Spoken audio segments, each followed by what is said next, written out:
by North American professional athletes.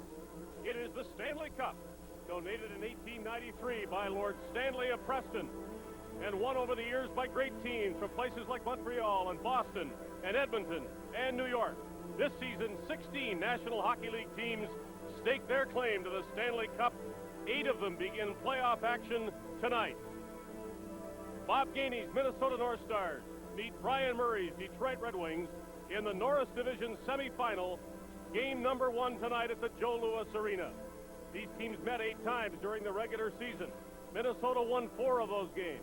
The Red Wings captured 3 of them, and 1 was tied. Key players include Detroit native Mike Modano for Minnesota, Soviet Union native Sergei Fedorov of the Detroit Red Wings. The action unfolds tonight at the Joe Louis Arena, the home of the Detroit Red Wings. Welcome to the Stanley Cup playoffs.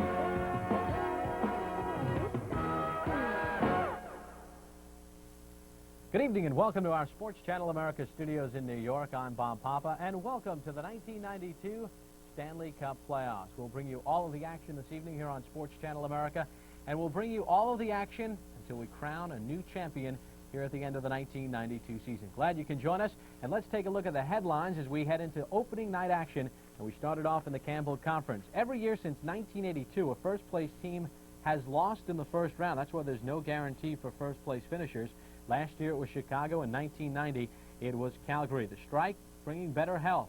Esa Tikkanen back to shadow Wayne Gretzky for Edmonton. Brett Hull is back from bumps and bruises. 5 teams report full, healthy squads. And, well, the recent champions have had a rough road ahead. The last 3 champions have faced 7 games in the first round.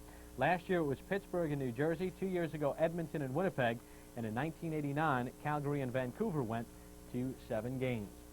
Well, last year the North Stars slipped on that glass slipper and danced their way to the Stanley Cup Finals. They were the Cinderella story. However, things might be a little bit different this year because Minnesota is slumping as they head in to the postseason of play. And let's take a look at their matchup this evening.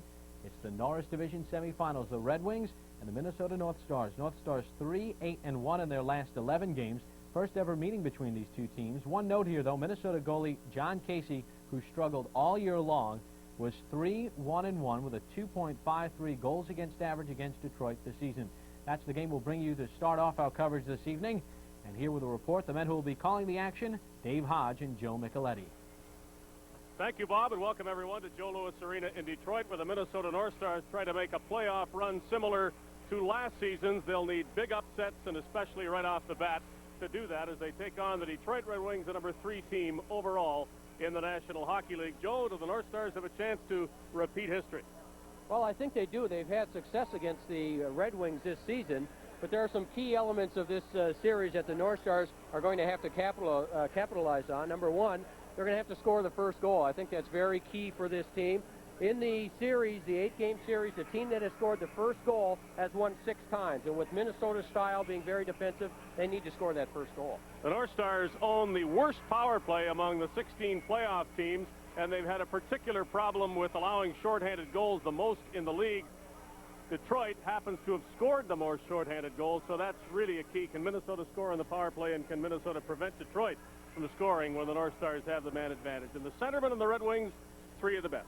Yeah, they really are, and those are the key guys that the North Stars are going to have to watch. Yzerman, Fedorov, and Jimmy Carson are the players that they're going to have to watch. They can't get outscored lopsidedly by those 3 players. All 3 Detroit centers scored 30 or more goals this season, and there's no team in the league that is as strong down the middle as the Red Wings are. Detroit didn't win the season series, but the Red Wings were 28 points better than the North Stars through 80 games, so one of those 2 stats is going to look a whole lot better when this series is over. Back to you, Bob. All right, thank you very much, gentlemen. Like the Stars on their ties. Well, the Chicago Blackhawks last year ran on and won the President's Cup, but maybe this year they're trying a different approach. You see, Chicago has managed only 36 wins this season, and they open up their playoff series against the St. Louis Blues at Chicago Stadium. It's the 8th playoff meeting between these two teams. Chicago leads it 6-1. Now, some things of note here. The Blues are 1-7-1 in their last 9 games at Chicago Stadium. Brendan Shanahan had 7 goals this year against Chicago. In their last meeting, the 1990 Norris Division Final, Chicago won it 4-3. Over in the Smythe Division, Vancouver playing Winnipeg for the first time ever in the postseason play. This season series went to Vancouver, 4-1 with 2 ties. The Canucks have not won a playoff series since they made it to the Cup Finals against the Islanders in 1982. Incidentally, the 3 series they won that year, the only time that they've won series in postseason play.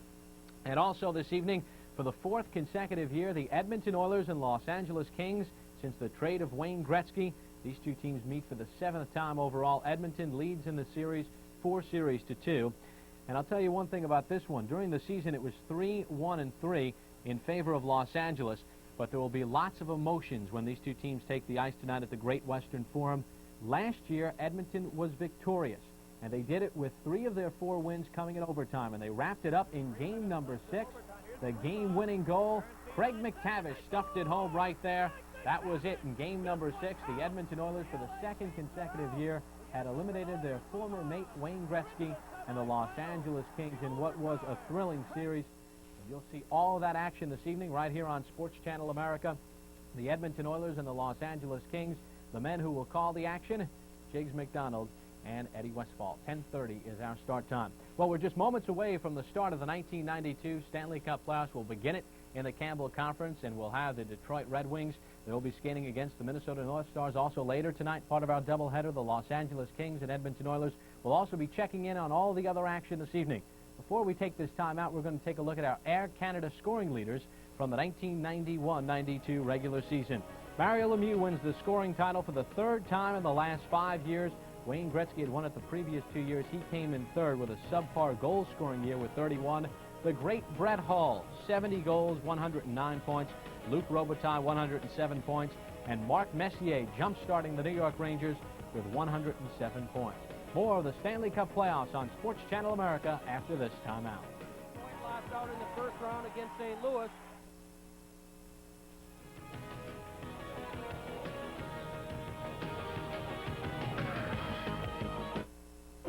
Tonight's Stanley Cup action on Sports Channel America is being brought to you by Oldsmobile, the power of intelligent engineering.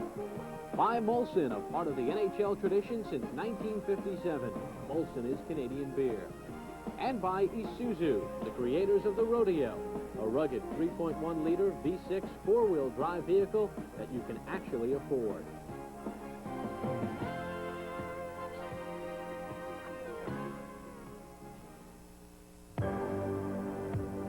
It's all been thought out,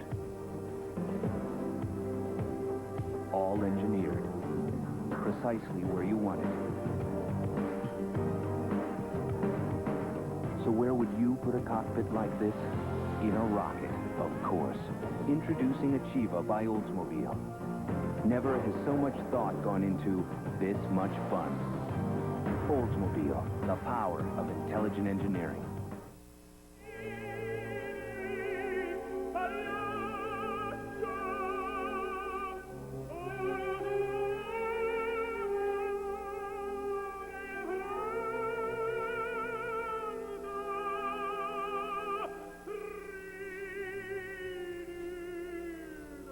Sort of what it feels like when you run out of Molson.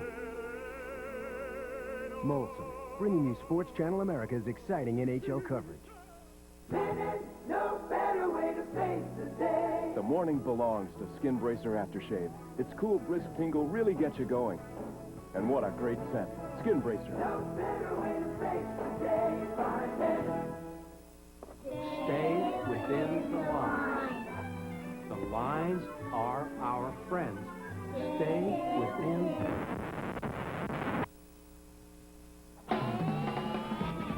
Stay within the lines. The lines are our friends. Introducing the world's first V6 crayon. Are you listening? The Isuzu Rodeo, built to go way outside the lines. Today's opening game face-off brought to you by Molson, the official beer of Sports Channel America's exciting NHL coverage, a part of the NHL tradition since 1957. Welcome back to our studios in New York. I'm Bob Papa. Doubleheader evening. We started off with Detroit, Minnesota. Later on, it's Edmonton from Los Angeles. And right now, we're going to take you out to the Joe Louis Arena for the introductions and all the pageantry. Here's Dave Hodge and Joe Micheletti. Solid all-round forward number 23, right wing Kevin Miller. He scored several key goals this season, combined talent with toughness. Number 24, left wing Bob Probert.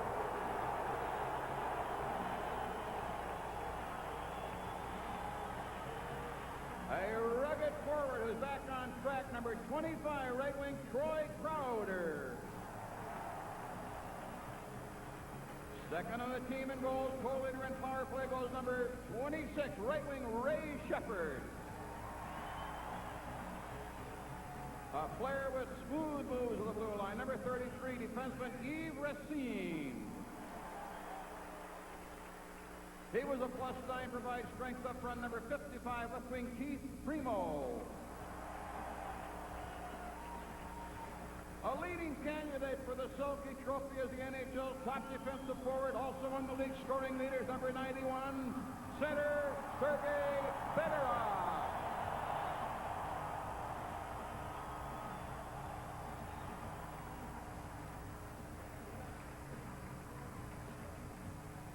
Not in uniform tonight, number 13 forward Vyacheslav Kozlov.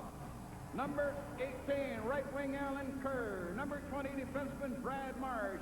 Number 27, left wing Brian McClellan. Number 29, defenseman Doug Crossman. Number 37, goaltender Vincent Riando.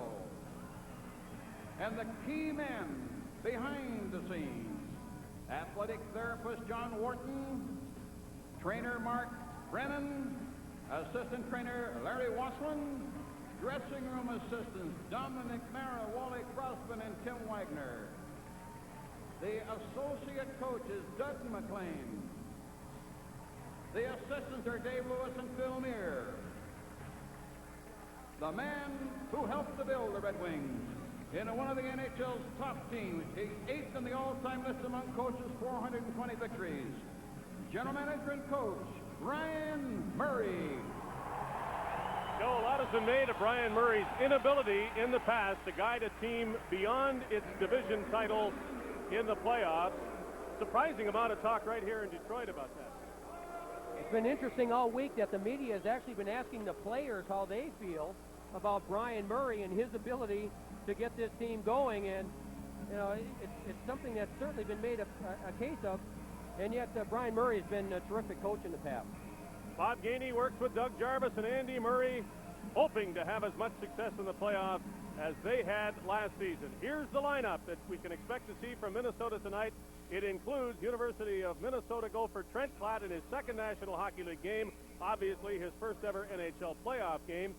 And on defense, that's the way they've been lining up most of the season. We could see some switching around on defense from Bob Gainey to give Darian Hatcher some work with Mark Tenorti. I think that Gainey feels he has to be as big as possible at the blue line against Brian Murray's Red Wings. Well, they've got those big forwards that like to crash a net, Bob Probert in particular, so by moving Hatcher to the right side, that's going to help Tenorti out and help give John Casey a little bit more sight of the puck. This is certainly a shot for Brian Murray to win the division and maybe a lot more. Those three centermen, Yzerman, Fedorov, and Carson, it's tough to stop one of them, let alone all three. And Troy Crowder on the fourth line, who's fought Bob Probert a lot, doesn't have to fight him anymore. The Red Wings are as tough as they can be on defense. A real key for them, Nicholas Lidstrom and Vladimir Konstantinov, two rookies, and the veteran Brad McCrimmon having the sort of season he's had. And his ability to lead Lidstrom to a potential Calder Trophy season has really helped the Red Wings. And meanwhile, Bob Gainey thinks the key to this series boils down to two players, Mike Modano for the North Stars and Steve Yzerman for the Red Wings. He feels that if his team can negate Steve Yzerman somewhat, get on him right away and not let him get over the blue line and make plays to Probert on one side, then they're going to have a very good chance of winning. Meanwhile, Mike Modano has played some terrific hockey right here in Detroit. And, of course, he's from this area, so we've got friends and family here tonight. And those two players in particular are going to be real keys in this series. Well, if there are playoff jitters on either side, they will probably feel them now and forevermore can forget them, because the playoffs start after one rendition of the national anthem and then a drop of the puck. Can you see by the dawn's early light what so proudly we hailed at the twilight's last gleaming, whose broad streets and bright stars to the perilous fight for the ramparts we won were so gallantly streaming, and the rocket's red glass of arms bursting in air gave proof through the night that our flag was still there. Oh, save us that star-spangled banner yet waves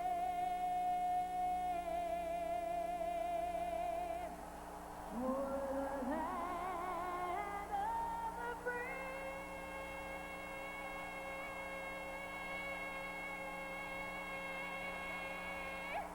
And the hope of the brave.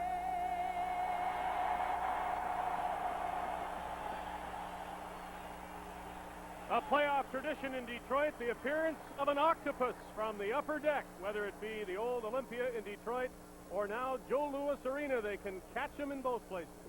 Well, they're trying to get to John Casey early, but he's had plenty of playoff experience. He's not going to let something like that affect him. Well, maybe that indicates that the North Stars will indeed try to clutch and grab as much as possible these high-flying Red Wings. Denny Morrell is tonight's referee. Ron Finn and Dan McCourt are his linesmen.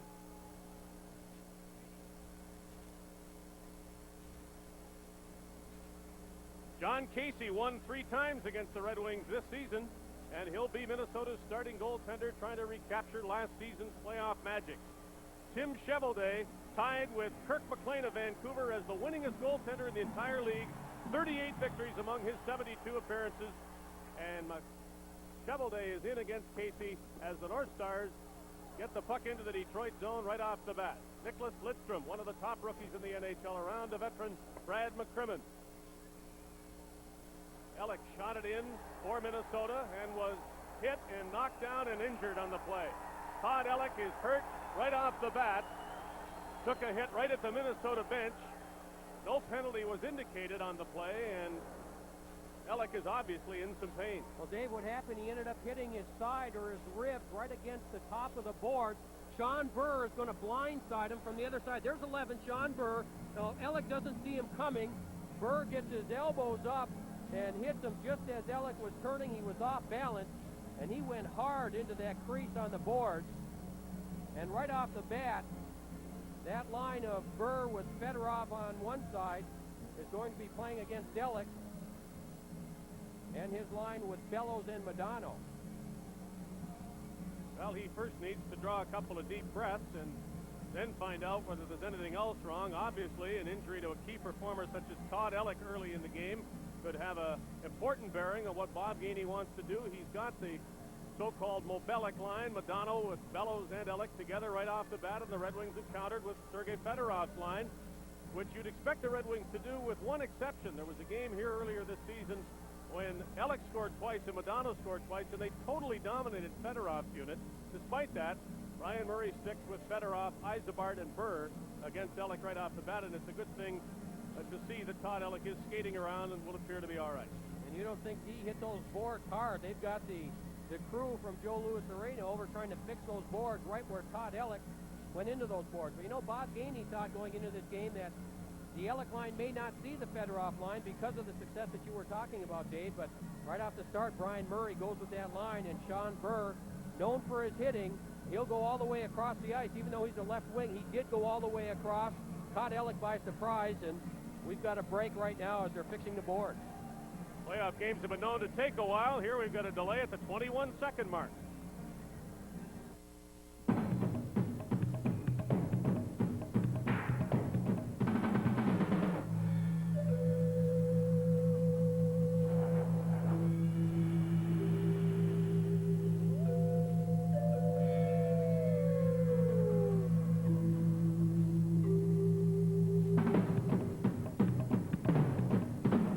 Get this close to the thrill of real life on the Discovery Channel. It's your world.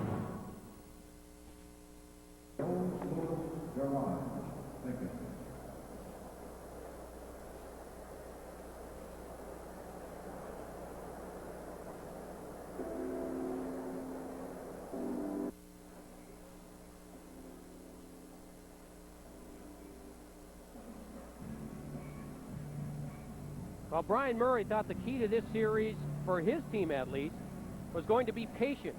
He stressed the entire week in practice to his team to be very patient. Don't get frustrated because of the style that the North Stars play. We talked earlier about the success that the North Stars have had against this team, winning 4 games. In those 4 games that the North Stars won, they held Detroit to 2 goals or less in those 4 wins, and Detroit got very frustrated because they like to play a wide-open style. They like to control the puck, make long passes, but the North Stars are going to continue to try and break plays up in the neutral zone and not let Detroit handle the puck. Brian Murray told his team, if the play isn't there, throw it in deep and go after the North Stars defense and start forechecking. We'll see what happens here in the early going. We've got Steve Yzerman's line against Dave Gagne's line, which means for Trent Klatt that his opposing winger is a fellow named Probert.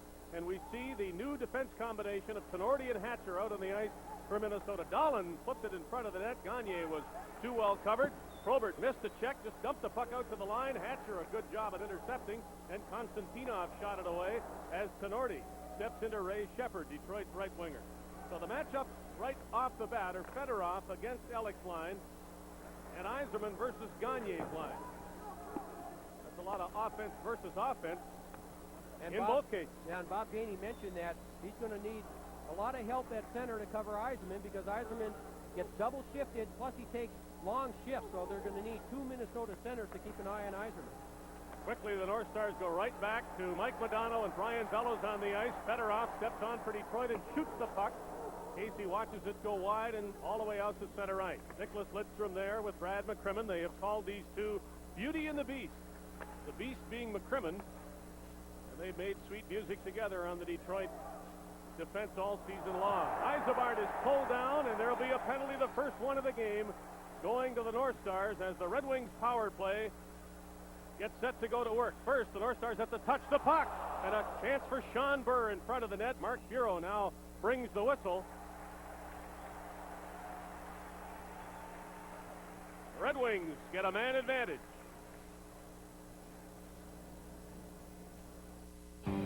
Rush, softly spray, Howard Rush, turned empty. Kawasaki is where I wanna be. Introducing the hottest 2-seater watercraft on the water, the Kawasaki Jet Ski Super Sport. With a sleek V hull and a powerful 750 engine, the Super Sport is where you wanna be. Kawasaki, that's a good time to go. Kawasaki. Well, right off the start, the Detroit Red Wings are going to go on the power play as Brian Bellows goes off for holding Paul Yzerman. McCrimmon knocked it back to the Minnesota goal. North Stars try to get it out, and they will shoot it as far as the line, but not out. Lidstrom kept it in. Shepard still with it. Ray Shepard down low to Yzerman. To the point, Lidstrom. He faked the shot, gave it to Yzerman. Nicholas Lidstrom with the drive now, and that didn't get through. Eitan Duchesne jumps on the puck and shoots it down the ice for the North Stars. Brian Bellows penalized at the 1:46 mark of the first period. 30 seconds have elapsed in that minor. Dave, one of the reasons the North Stars had some success against Detroit was because they did a good job of killing off the power play during the regular season. Detroit only scored 3 power play goals in 38 chances during the regular season. That's just 7.6%. It's a bit of a mystery as to why this Detroit power play wasn't better during the regular season. They've got all the snipers you'd want, and that was evidenced by all the goals they scored at other times, but not enough on the power play for some reason. They went through 3 different phases this power play. They started off playing awful, and then they played very well in the middle half of the season, but finished the season not playing very well on the power play. Fedorov kept it in at the blue line, buying some time as the Red Wings try to get into position. Good, solid work by Stu Gavin as the North Stars have a 2-on-1 chance. Gavin with Derek Smith. Gavin shot, rebound, and it eluded Derek Smith, who had maybe a better chance than Gavin had he been able to get to the puck. Here's Yzerman. Centered it. Casey got a piece of that. It's still loose in front of the crease and now is tied up in equipment. Chances at either end. Oh, good job. And first of all, Chevelday tested early off the good save, but then Detroit came right back. Meanwhile, this was a 2-on-1. There's the long shot right here. Chevelday with a real good save. Derek Smith tried to go for the rebound, and he got pushed right into Chevelday as they collided. Racine pushed him in, and then as Racine was going after Derek Smith, the Red Wings came back 4-on-3 the other way, and Casey was very alert. Penalty to Steve Chason of the Red Wings will even up the sides, and that'll set up a Minnesota power play shortly. The Detroit power play statistics, which Joe mentioned, 18.7%, which is mediocre against the entire league. It's poor against the North Stars, less than 8%, just 3 for 38. Well, the coaching staff on this Detroit team felt at the start of the year that their goal was to get the power play to produce at 20% or better, and that under 19% is a disappointment for this team with all the talent. So the Detroit Red Wings misfire on their first power play. Actually, the North Stars probably had the best chance. Gavin and Derek Smith breaking away 2-on-1 on Tim Chevelday.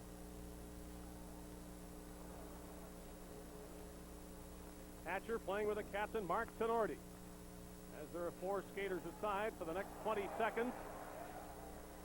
Konstantinov in his own zone as the Red Wings try to move up ice and intercept, but no stick for Mike Modano after he got in the way of that pass. His stick left his hand. Here's Modano right on the puck.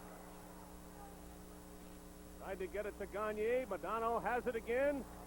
That deflected right near the net. Tenorti's there, clutching and grabbing both ways, and the Red Wings decide to fire it down the ice. They are shorthanded now as Bellows' penalty is expired. Here's a Minnesota power play. And of course, we mentioned that the North Stars were 21st in a 22-team league on the power play and the worst at giving up shorthanded goals.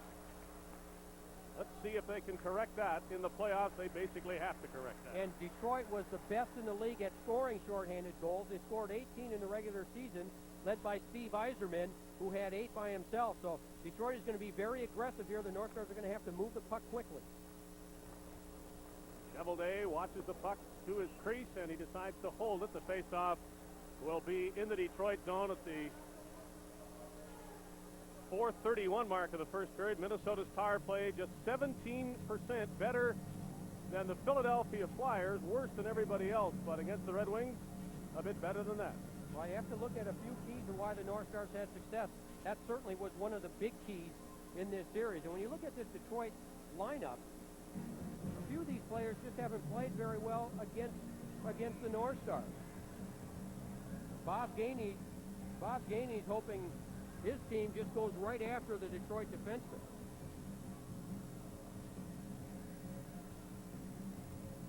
Now this Tenorti in front. Now look at Chevelday. He's actually holding up Tenorti, trying to prevent him from going behind the net to get the puck. Well, he took a glove in the mask to start all of that, and Kenny Morrell watched it all. Calling no penalties either way. Bobby Smith is out on the ice now as the North Stars have 45 seconds of power play time left. Shaw for the point, a shot. Chevelday had to do the splits on that. Modano dropped it behind him. Smith, a nice pass to the point. Hatcher winds up, shoots. Big stop, Chevelday. Still in. Shaw, another shot. Good aggressive power play work by the North Stars, testing Tim Chevelday. Well, the key is that they're getting the shots on goal, and Chevelday is coming up with the big save. But the North Stars are moving the puck very well. What's happening is that Detroit is putting some pressure on, and there's a good pass, and here's Hatcher. Look at him look up, look for the shot, but there's no one in front of Chevelday. He saw that all the way. The North Stars need to get someone right in front of them, but they're moving the puck well. Here's the other shot by Shaw. Again, Chevelday is able to see the puck the entire way. That's the key. The North Stars have to get someone in front of Chevelday and try and screen him and prevent him from seeing that long shot. 29 seconds left in the Minnesota power play. Red Wings 0 for 1 on their power play. Chevelday busy already as the North Stars get 2 good shots from the point, really 3 on that last sequence, 2 from David Shaw and 1 by Darian Hatcher. Hatcher at the left point. Dropping it for Bellows, he let it go. Chevelday let it slide off his stick and now has to cover up again. Some uncertainty in the Detroit end by the goaltender and his defenseman. You know, Joe, people wonder why there are always playoff upsets in the National Hockey League, and the only logical explanation is that over 80 games, some teams simply don't play as hard as others. But in the playoffs, it is customary to expect every player and every team to put out everything that he's got. And that's being shown here tonight. The North Stars are working every bit as hard as the Red Wings. Sharper in some areas. Whether it can last for 4 games or 5 or 6 or 7, who knows. But the playing field does get leveled in the playoffs.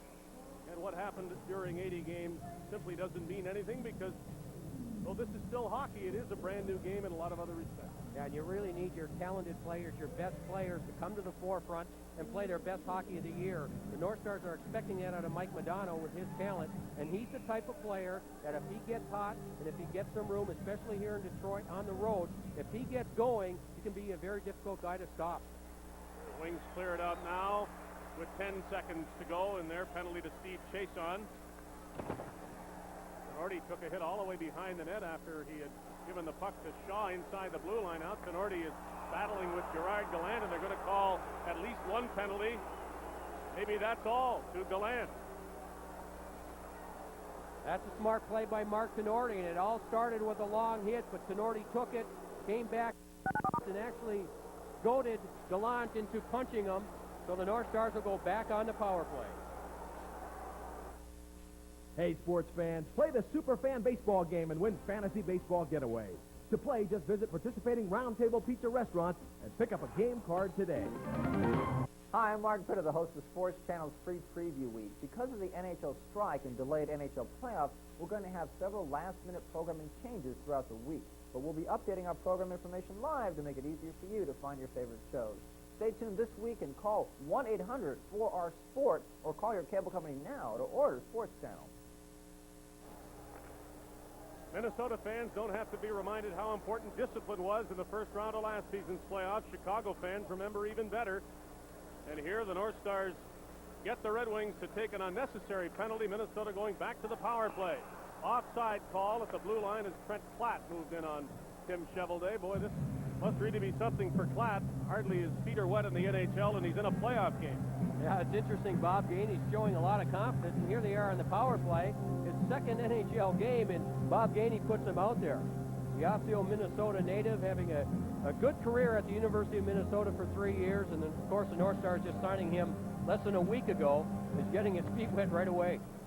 North Stars have scratched forwards Mike Craig and Shane Churla for this game, and I'm sure that Churla's absence has raised some eyebrows. Of course, Red Wing fans are used to seeing Basil McRae and Shane Churla in a game against their Red Wings, and Bob Probert is used to seeing both of those players. McRae, of course, out because of an injury. Churla hasn't been entirely healthy, but he played the last regular season game against St. Louis, not here tonight, and there's some theory that Bob Gainey's North Stars want to try to defuse the Red Wings by simply ignoring Detroit's physical force, Probert, Crowder, and company. And we'll see if that works, or if indeed that is behind the lineup decision to keep Churla out of this game.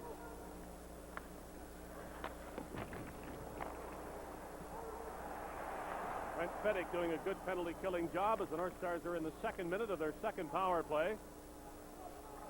Hatcher getting a lot of time on the power play. The North Stars showing lots of confidence in rookies. Trent Platt was out there a moment ago. Hatcher on the point of the power play. Modano, a nice little pass to Mark Bureau, who shoots it in. After it is McCrimmon behind his net. Bobby Smith swiped at it. The North Stars gained possession. McCrimmon and Yzerman at the puck along the boards. Now Lidstrom passed it up to Yzerman, who deflected it the rest of the way with 25 seconds to go in Gallant's penalty. Well, this is a new situation for Darian Hatcher, and on this power play, he's been a little hesitant, not sure whether to pass it or whether to dump the puck in and let his forwards continue their momentum and go after it.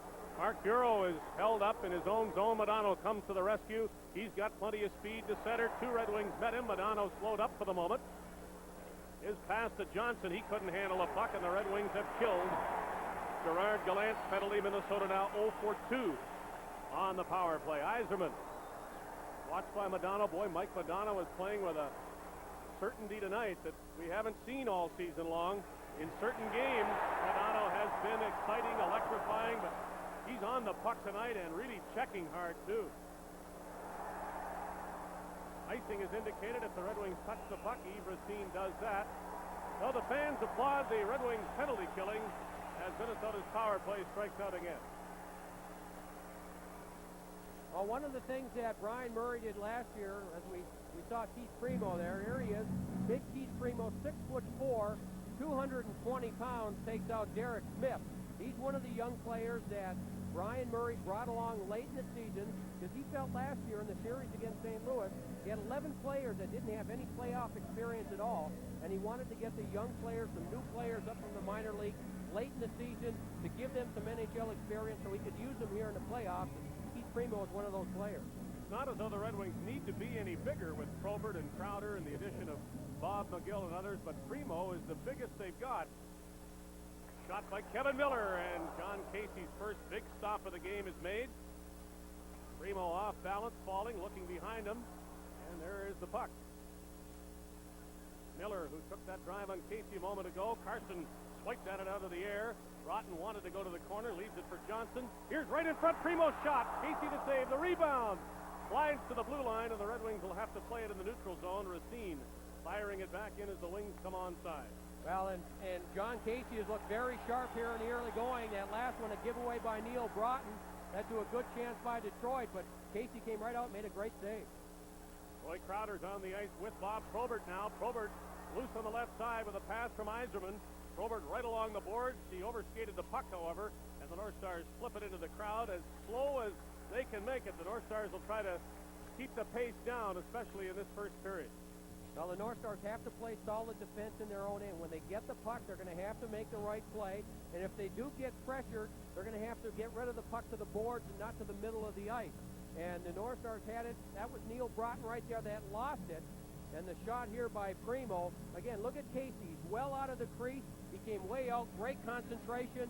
Look at that. He sees it all the way, watches the puck, makes the save, and then Craig Ludwig is there to help him out.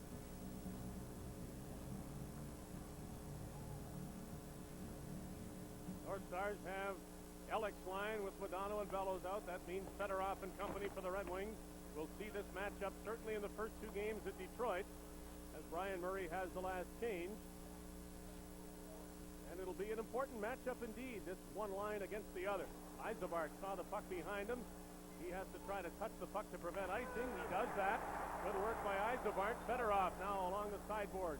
He tried to make plays around two North Stars. The puck loose in the corner now. Sonorti pushed in there. Fedorov tries to dig it loose, and it's Modano.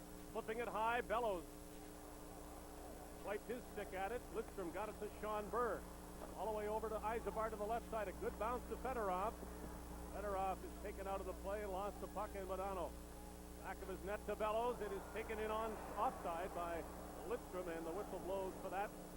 36 seconds short of the midway mark of the first period.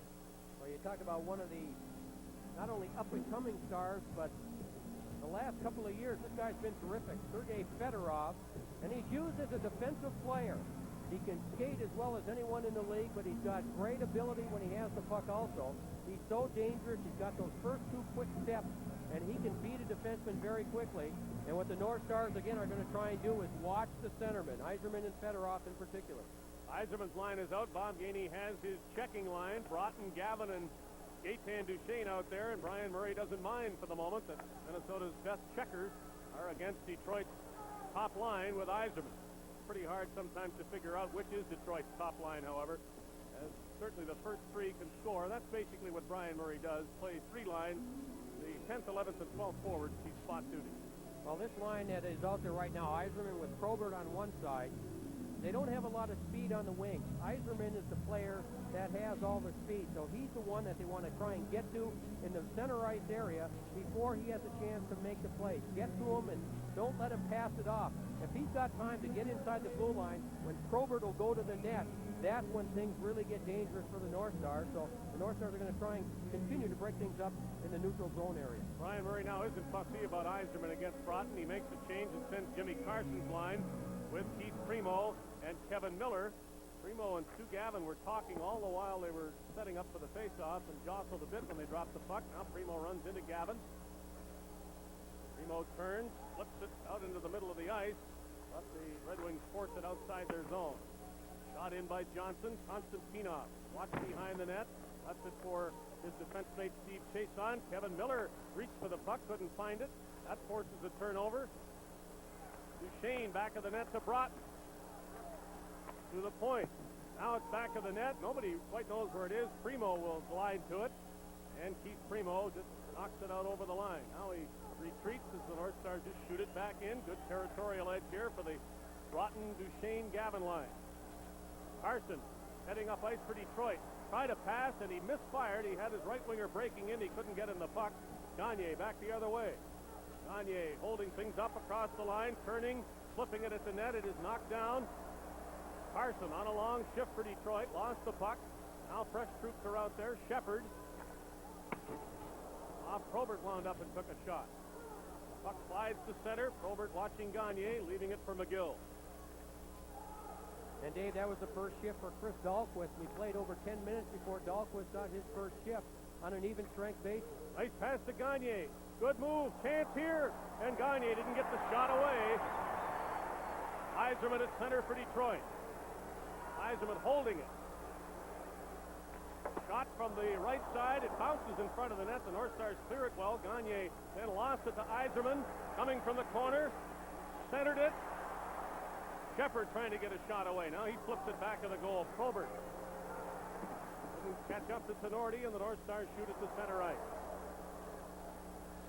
This is Yzerman now loose with a pass from Racine. Trying to get around Hatcher. Yzerman one-handed shot. Probert couldn't get to the rebound, and the North Stars will bring it back with Tenorti. Trent Platt is on the ice now. He goes to the bench. Here's Derek Smith seeing a pass go behind him. Shepard's pass was intercepted. Bobby Smith slides it across the line. McGill had it knocked away from him by Derek Smith. Race to it along the board. Derek Smith. Pass for Bobby Smith. That didn't click. Brent Fennick.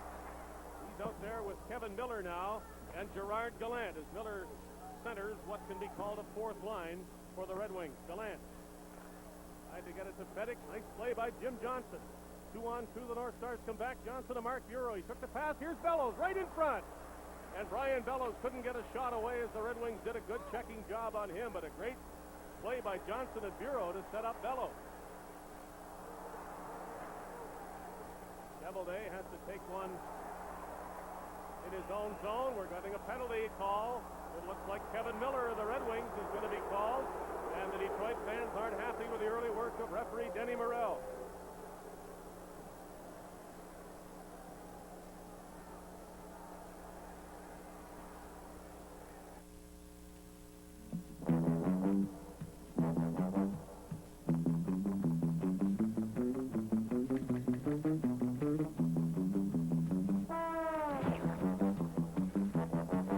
They say our personality traits are formed at an early age. Presenting the 3.1-liter V6 Rodeo from Isuzu. The way we see it, it's never too late to have a happy childhood.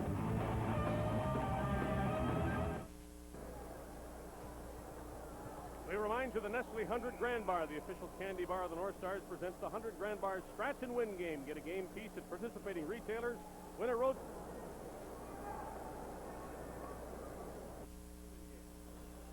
That's the second penalty that Brian Bellows has drawn for the North Stars, and they get their third power play chance. North Stars 0 for 2 in the power play. 7:19 remaining in the period. Here's Mark Bureau at the point. He lost it. Red Wings have a shorthanded chance here with Fedorov. 1-0 Wings.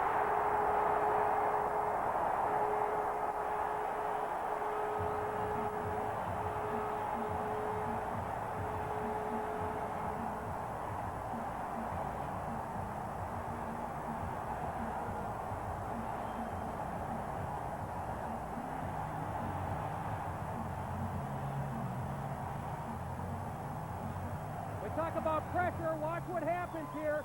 David Shaw, the other defenseman, goes way over to the board, and Sean Burr intercepts it. Fedorov has the middle wide open with Shaw way on the other side, and he's got all kinds of time to do whatever he wants. They know John Casey's going to be aggressive. Fedorov, with those great moves, gets John Casey standing still, and he easily puts it into the empty net for a shorthanded goal and a 1-0 Detroit lead. 22 shorthanded goals against the North Stars during the league. Now 1 in the playoffs. 18 shorthanded goals for the Red Wings in the regular season. Now 1 in the playoffs. It is scored by Sergei Fedorov. Sean Burr assisting at 12:50, and the Wings have the all-important first goal. Minnesota still in the power play, trying to get the goal right back. Oh, Chevelday with the glove, and it was almost tied. Well, there was a great pass from Mike Modano. Brian Bellows didn't quite get everything on that shot that he wanted. The shot was actually deflected before Chevelday made the glove save. But again, it was a great goal by Sergei Fedorov that has really got this crowd into the game and given the Detroit Red Wings that 1-0 lead. The North Stars still have a power play. Minute and 16 remaining to go on the penalty to Kelly Miller. It's just about the worst way for the series to start for the North Stars. In their last regular season meeting with the Red Wings, they gave up 3 shorthanded goals. And, of course, that statistic has haunted Minnesota all season long and has been a big part of Detroit's success. And I suppose it was somewhat predictable that we'd see it somewhere in this series, but the North Stars didn't want to see it in the first period of the first game. Well, the Detroit forwards play so aggressive that as soon as they see someone handling the puck, both forwards go, one on the puck-carrying defenseman, the other one to the other defenseman. That's what caused the turnover, and David Shaw was caught way over on the other side. That's why Fedorov had all the room and the breakaway. Trent Platt fighting with Lidstrom behind the Detroit net. There's still more than a minute in the penalty to Kevin Miller of the Red Wings. But during that penalty, Detroit has taken the lead. A long drifting shot on Casey. He'll leave it for Mark Sonorti. He's on the ice at the point position with David Shaw. Now there's another aggressive move by Burr, who set up the first goal. He tries Yzerman this time, and Yzerman split it to Casey.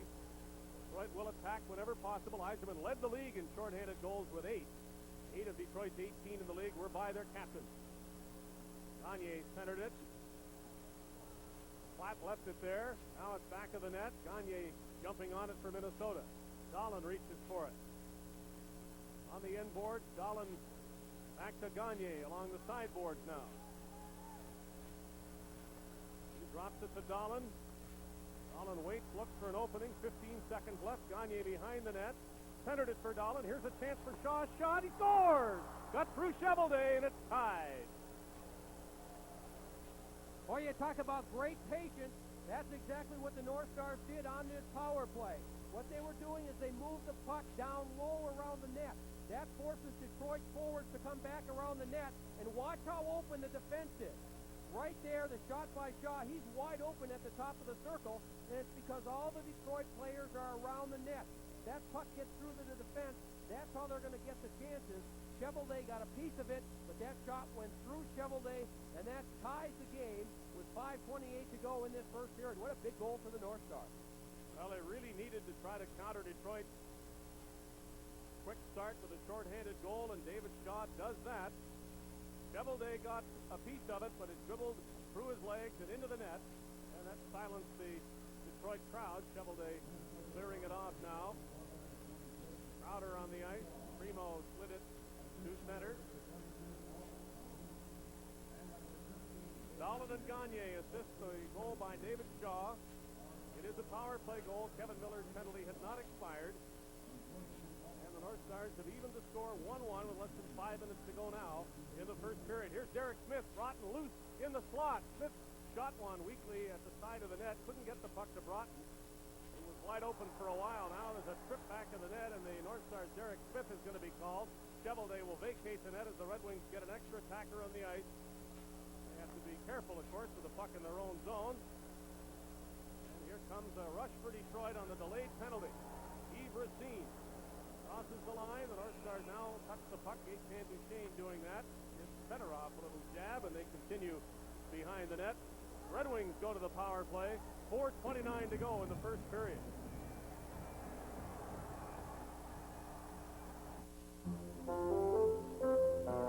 The time has finally come for the cordless power roller from Wagner. Now you control the flow of paint, so the Wagner power roller can cut jobs in half. Smoothly and evenly, it can cover areas twice as fast, and cleanup is a snap, so you can finish one job and do another. Get your hands on a real value, because the value of Wagner keeps on rolling. Well, Gaetan Duchesne is going to have to do some work killing off a penalty as Derek Smith goes off. This happened behind the net. This is what coaches call a bad penalty, when the opposition has good control of the puck in their own offensive zone to trip someone or hook someone in that position. That's called a bad penalty. Derek Smith took down the Detroit player, and that puts Detroit on the power play.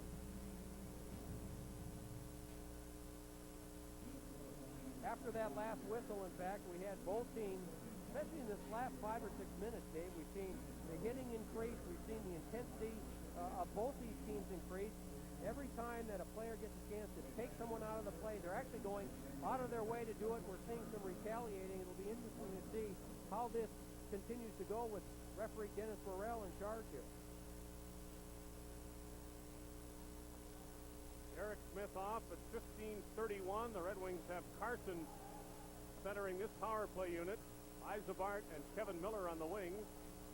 Yves Racine at one defense position, shot the puck to the other side. Isabart flipping it in. Dahlquist races after with Kevin Miller. It bounces past the Detroit defender at the blue line, and the Red Wings will have to go all the way back into their own zone. Now the North Stars are going to have to watch Yves Racine on the left point for Detroit. He's got a great shot, and if they give him room, he will take the shot, and they'll let the forwards crash the net. Racine tried to shoot it in from center ice. It went out of play. The goal by David Shaw of the North Stars, his first ever Stanley Cup playoff goal. And Sergei Fedorov for Detroit was his second. He had one goal last season, his first season in the NHL. Now Yves Racine now goes to the bench, but they're replaced by a couple other good defensemen, Nicholas Lidstrom in particular. Dave Shaw scoring from Ulf Dahlen and Dave Gagne. And the North Stars 7-4 loss to Detroit at the Met last week. While Minnesota did give up 3 shorthanded goals, the North Stars happened to score 3 on the power play. So that's what we've seen so far here tonight. Net even for Minnesota on the power play, giving up a goal, but also coming back to score one. Carson was checked outside the Minnesota line. That puck went out of play, and the North Stars are happy to keep things as slow as possible in this period, trying to keep the crowd quiet, trying to keep momentum away from Detroit while the Wings are on the power play. And really only a couple of times in this first period has Detroit been able to carry the puck over the North Star blue line and make a play, even killing these penalties. Jimmy Carson took the pass there right over the red line, but as soon as he got the pass, Mark Bureau came from the wing and immediately knocked it off his stick and over the glass. Minnesota has outshot Detroit 9-6. 3.5 minutes to go in the first period. A minute remaining in Derek Smith's penalty. Wings slowly regrouping in their own zone. Yzerman will head up ice for Detroit. Left it for McCrimmon, who is at a standstill and has to shoot the puck in. And that took a funny bounce out of play, too. Well, that puck ended up hitting right at the top edge of the board and ended up deflecting up over the glass behind goaltender John Casey. And that time what the Detroit Red Wings tried to do with McCrimmon is just dump the puck in and let them go after it. Meanwhile, in talking to a lot of these Minnesota players, I asked most of them this morning what the attitude of the team was and how they felt as compared to last year going into this series. And most of them said if we can just get a win here in Detroit, win one of these early games, a lot of that same momentum that they had last year going into the playoffs, they think will return. Well, the first game of every series was so important to Minnesota a year ago, and really that kind of importance can be attached to this game too, I think. Yzerman, back of the net for Fedorov. He drops it to the point and gets it back now. For Yzerman, a shot, big save, Casey, and another one on Fedorov. What a stop by Casey on the rebound. Boy, you're not going to see two better saves than that right there. First on Yzerman. He doesn't wait at all when he gets the puck. You'll see Yzerman right off the pass. Watch him take the shot, and you'll see Casey with a great leg save. There's the first one, and right after the pass, you see Fedorov coming in from the side. Casey with the quick glove makes a great save on Fedorov. Two great saves and is able to hang on for the whistle. Referee Denny Morrell made a very definite safe sign to indicate that Casey had made the stop and that his glove had not gone all the way back into the net to pull that puck out. There was a hint of that, but certainly no thought of a Detroit goal. Fedorov really snapped it, and Casey made the biggest save for him in this opening period. Neil Broughton against Lidstrom. Sliding shot on Chevelday. Broughton goes right there to make sure that the puck will be held with 18 seconds left in Derek Smith's penalty. And early in this game, Chevelday is not taking any chances at all. Any time he's making the save, he's covering it up and taking the whistle as opposed to taking a chance and moving it. Meanwhile, John Casey, I mentioned earlier, has also looked very sharp in goal for these North Stars. And he played very well against Detroit during the regular season. He played 5 games, had 3 wins, 1 loss, and a tie. So we've got a lot of confidence going into this series. Is coaching important in the playoffs? Well, you bet it is. It's really different to coach in the playoffs than all season long. You meet the same team night after night. You're matched up against the same coach. Your players are matched up against the same opponents. And something that you can exploit in this game might well win it for you in Game 7. So you do coach very differently, and Bob Gainey proved that he knows how to coach in the playoffs last season. Nobody doubts that. Konstantinov slid one at the net. Here's Yzerman, and he shot it wide, knocked down as he tried to get it in. There's one that might have gone off the bar as the Red Wings had another chance, but Steve Yzerman found himself all alone. He made a good move, but he couldn't put the puck on the net, and I think it was in had he done that. Well, that's just something that you normally don't see out of a North Star team, as leaving someone open alone in front of the net, but Jimmy Johnson recovered, and I think helped out Casey. Jason gave up the puck. Dead giveaway by Steve Chason, but the North Stars can't convert. Teams are at even strength now. Derek Smith's penalty has expired. Here's Bob Probert, who hasn't been a first-period factor, trying to shrug off the check of Darian Hatcher. Hatcher now knocks Probert down and picks up the puck. Great work by the rookie defenseman from the Detroit area, Darian Hatcher, playing before family and friends. Another one, Madonna, made Chevelday react quickly. The 2 Detroit boys, Madonna and Hatcher, have to love playing here in the opening round. Boy, Darian Hatcher was all smiles this morning. He said he was nervous, but he was really excited to be playing his first playoff game in front of his parents. Yves Racine shot at the center. Fedorov couldn't corral it, and Jim Johnson shoots it back into the Detroit zone. McGill back to center. Craig Ludwig retreats for it now. Ludwig out with his longtime defense partner, Jim Johnson. Now Gagne for Minnesota. He's got some room at center. Fires it in off the backboard. Chevelday has to come way out. McGill, he almost gave it away, but the Red Wings are 2-on-2. Back the other way, Fedorov with Burr. Burr has it. Now turns and flips it backhanded to Fedorov. Back of the net, Eisenbart tries to get it. He centered it. Deflected and lies loose till Ludwig shoots it off the board. Dahlin now with a chance to get it out. Crosses his line. Good pass to Klatt. Here's the rookie Klatt, and he shows how sturdy he is as he took that hit and gave as much as he took.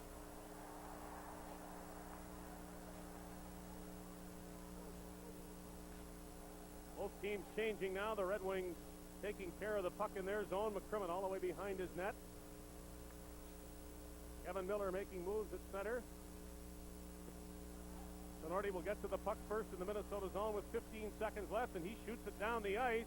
The Red Wings will get there as fast as possible, and they'll get one last face-off in the Minnesota zone with 7.6 seconds showing on the clock. Now Mark Sonorti had some time. He tried to hit Mark Bureau up the center of the ice, missed him, and so this is an opportunity now for the Detroit Red Wings with this face-off deep in Minnesota zone. It'll be interesting to see what Coach Brian Murray does with his players. A lot of times he'll use all 3 centermen on a line together. He's done that often this year, especially late in the period. He'll use 3 different centermen and just try and win the draw and get the shot off.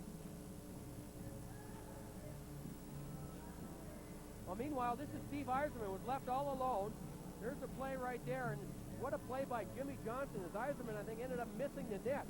He thought he had a little bit more time. He had Casey down, and he had a wide open net. Look at him go right back to his forehand, and before he could really get good control. Jimmy Johnson really hustling back in the play, actually whacked Eiserman's stick. Eiserman lost control of the puck before shuffling it just wide. Great play by Jim Johnson. 7.6 seconds on the clock. Kevin Miller lines up to take the faceoff for the Red Wings.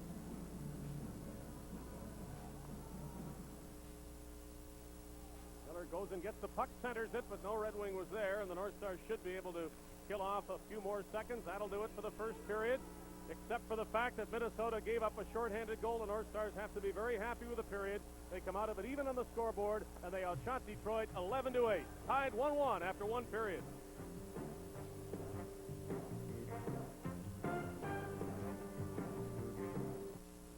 What you want, but there's no such thing as an American anymore. No blacks, no whites, just rich people and poor people. Critics are calling Deep Cover a powerhouse thriller full of surprises. We got really lucky today. Larry Fishburne and Jeff Goldblum deliver their best performances. I'm the coolest. Don't blow your cover. Absorbing and very powerful. That's true. A gritty action thriller with bite and intelligence. Don't do that! Deep Cover. Rated R. Now playing at a theater near you. It's all been thought out. All engineered. Precisely where you want it. So where would you put a cockpit like this? In a rocket, of course. Introducing Achieva by Oldsmobile. Never has so much thought gone into this much fun. Oldsmobile, the power of intelligent engineering. Bob Papa back in our New York studios. Minnesota and Detroit tied at 1 at the end of one period of play. Vancouver underway. They're playing host to Winnipeg in Game 1 of their series. Let's join Chris Cuthbert and John Garrett. Welcome viewers to Sports Channel America. Chris Cuthbert, John Garrett, Ron McLean, Don Cherry at the Pacific Coliseum in Vancouver. The Jets and Canucks scoreless midway through the first period. Couple of power play chances for the Canucks. In fact, they had a two-man advantage and failed to score. Gerald did it. Quick wide for Messa. He hits the line. Blocked by Shannon. Cavarassi, the starting goaltender for the Jets. There's a big hit by Sandlack. And the fans react to that. Plastic pitching in. Bumped by Murray. Chris Draper. Messa. There's Ronning behind the net in front. Sandlack whips it high. And again, Ronning creates the scoring chance. Here in Ohio. In fact, they've been making cars here for 10 years. Did you know that? Well, we won't take up any more of your time. After all, it is the weekend.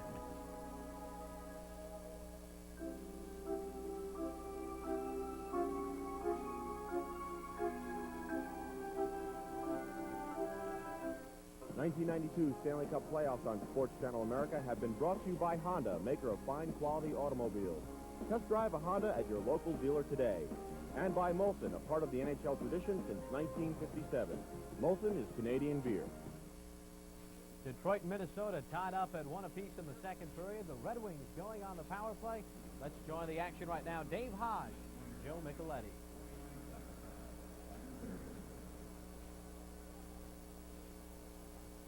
The penalty is to Jim Johnson at the 49-second mark of the second period, and the Red Wings will try to do what they did not do in the first period, and that is capitalize on their power play.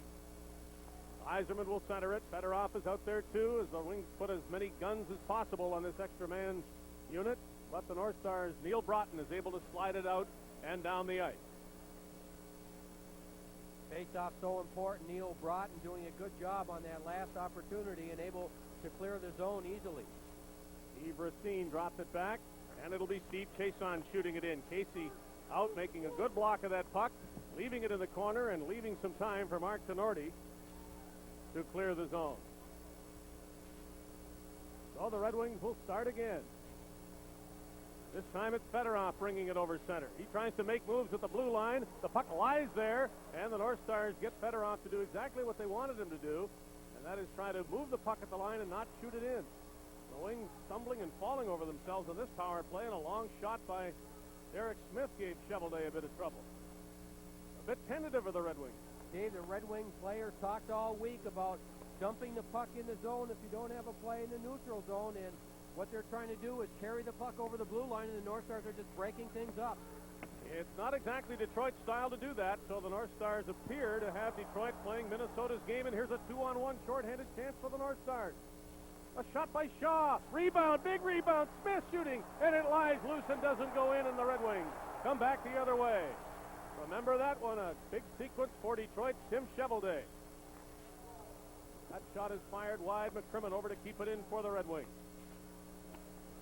Along the boards, it's Yzerbark. Drop pass, he tried to go get it himself. Now McCrimmon shoots one. That's blocked. Here's Carson right in front off to Yzerbark.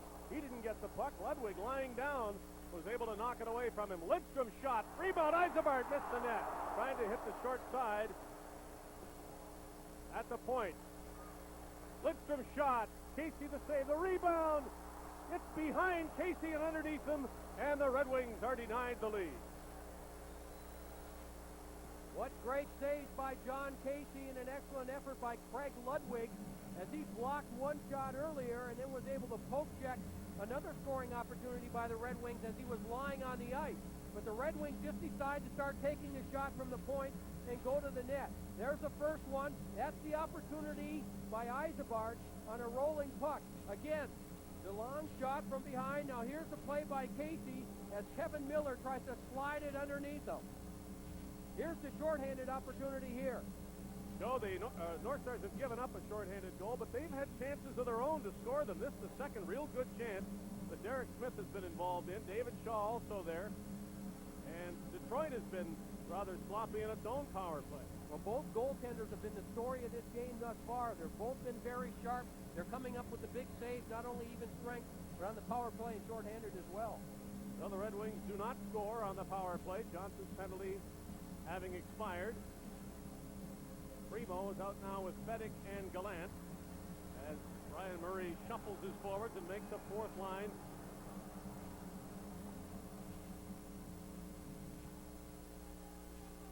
On the draw, Bob McGill sliding it back of the Minnesota net. Casey shoots it around. The Red Wings pinch in and keep it in right in front of the net. And it slides all the way between the defenseman and Shovelday. Will direct traffic as Bob McGill goes back, touches the puck, and looks up ice. A report for the Minnesota dressing room. Todd Ellick has suffered bruised ribs, and that on the early first period action at the bench, and he is not going to play anymore tonight. So Todd Ellick will be missing from the North Stars lineup, and that will force Bob Gainey to do some juggling up front. Well, that's going to put a lot more pressure on Neil Broughton and Bobby Smith. They've had some trouble scoring, and they're going to have to pick up the scoring slack for the North Stars. A good steal by Ulf Dahlin in the neutral zone. Dahlin, a nice pass, drops to Gagne. He slides by Bellows, winds up, shoots. Oh, he just missed the far post with Shovelday way out. Gagne almost struck there. Ludwig now, as the Red Wings are changing, hustling to get back. Shovelday indicates icing, and Chason will touch it and bring the puck for a faceoff down near John Casey. 16:05 to go in the second period. The score remains 1-1.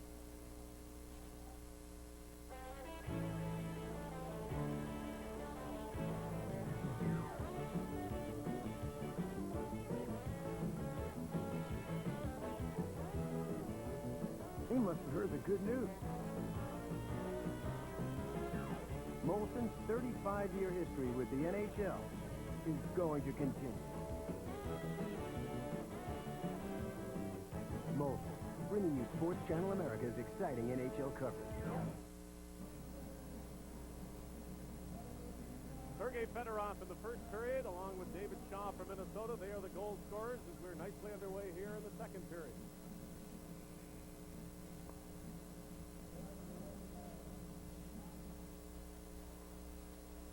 From the draw to Casey's left, the North Stars' Mike Modano. Sends it up to Bellows. Ryan Bellows cutting around the defense. Konstantinov knocked it off his stick. Then Bellows was able to center it. Burr shot it up to Yzerbark. Loose in the neutral zone now is Chason. Winds up for a shot, and that goes very high. Fedorov off the back glass. Shot one at Casey. Gets his own rebound. Fedorov a nice pass. All Yzabart in the corner for Detroit. Centering it now, it's Burr. Knocked off his stick. Sean Burr stays with it. Fedorov picks up the puck for the Wings. He takes the dive that Denny Morrell won't buy. And Konstantinov behind the net. Red Wings misplay that puck. It's loose along the board. Yzabart knocking it to Burr.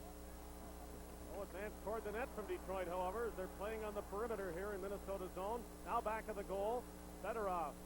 He keeps it wide. Fedorov a drop for Konstantinov, and he flips it back of the net again. Yzabart tied up. Still nothing near Casey Street, but the Red Wings are keeping the puck in Minnesota zone. Here's a chance for Chason. The shot is deflected twice, once by a North Star, then Fedorov got a stick on it. Back of the goal, here are the Wings. Leaving it back there, another Minnesota penalty coming up. Here's Probert. As the goaltender leaves, Bob Probert let the puck slide out, but the Wings have time now to take it out there with the extra man flipping it in. They are offside, so they didn't get everybody out of the zone before they shot it back in, but it's another Detroit power play. It's the weekend, and the Honda automobile plant in Marysville, Ohio is closed. Everybody's gone home. Well, almost everybody. So this is a good time to show you around. 10,000 Americans build 3 out of every 5 Hondas sold in America right here in Ohio. Did you know that? Well, we won't take up any more of your time. After all, it is the weekend.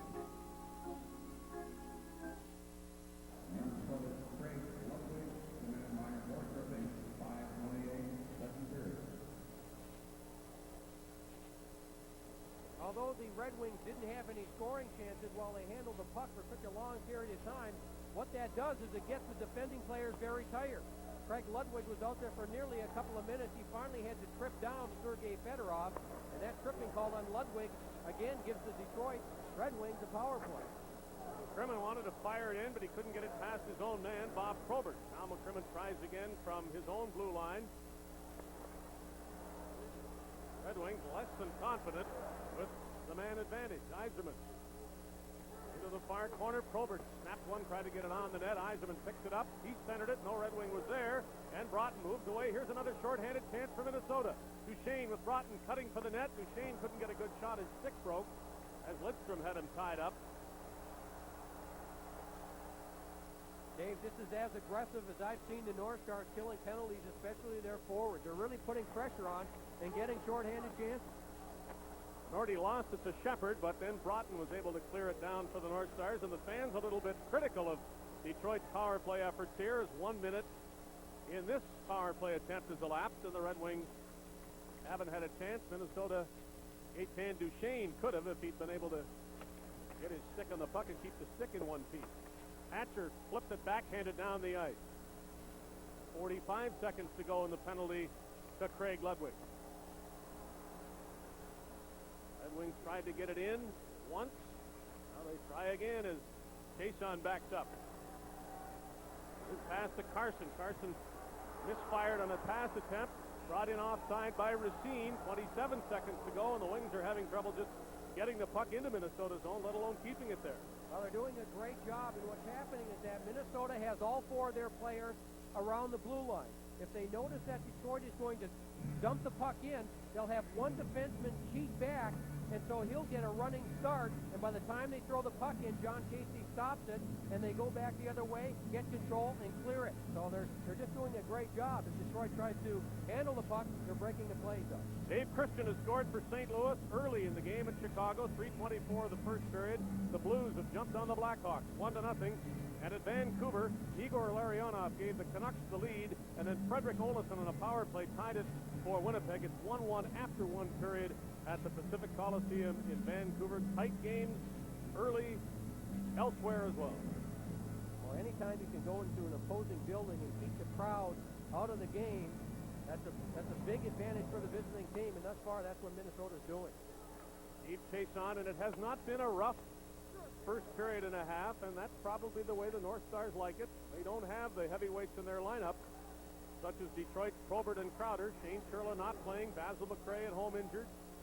And the North Stars are counting on staying out of the penalty box and getting the Wings to go in there if they must. Gallant shot hit the goal post. Gerard Gallant rang it off the post.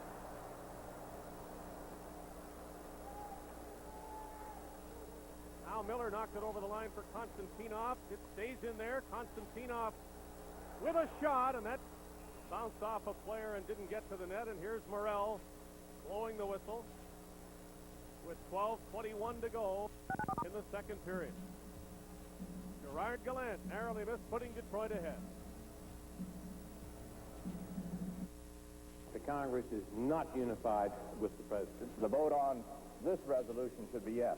This tax is a loser. We side with the people and we side with freedom. We better get our priorities straightened around in a hurry. Where would the issues be without cable? The $15 million a year it costs to bring America C-SPAN is totally paid for by cable companies like yours. What is the wisest course of action for our nation? We see this as the first step. Cable contributes to life. The best opportunity of the period right here. Gerard Gallant is able to gain the line with speed.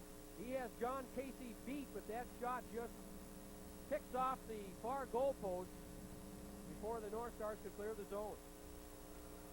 Bobby Smith here taking a turn for the injured Todd Ellick. He's playing between Bellows and Modano. Ellick, if you joined us late, injured in the very first minute of the game. Modano winding up trying for a shot, couldn't get it away. And Bobby Smith now has to chase Sergei Fedorov. Fedorov 2-on-2, catching up. Here's a pass to the left side to Probert. It was Eisenbart with that chance, and he just couldn't put it past Casey Bellows, directing traffic now. He's crossing the line, leaving it for Modano. Modano's stick was lifted, and then he knocked the player down and goes and gets the puck. Fedorov at center waiting for the puck.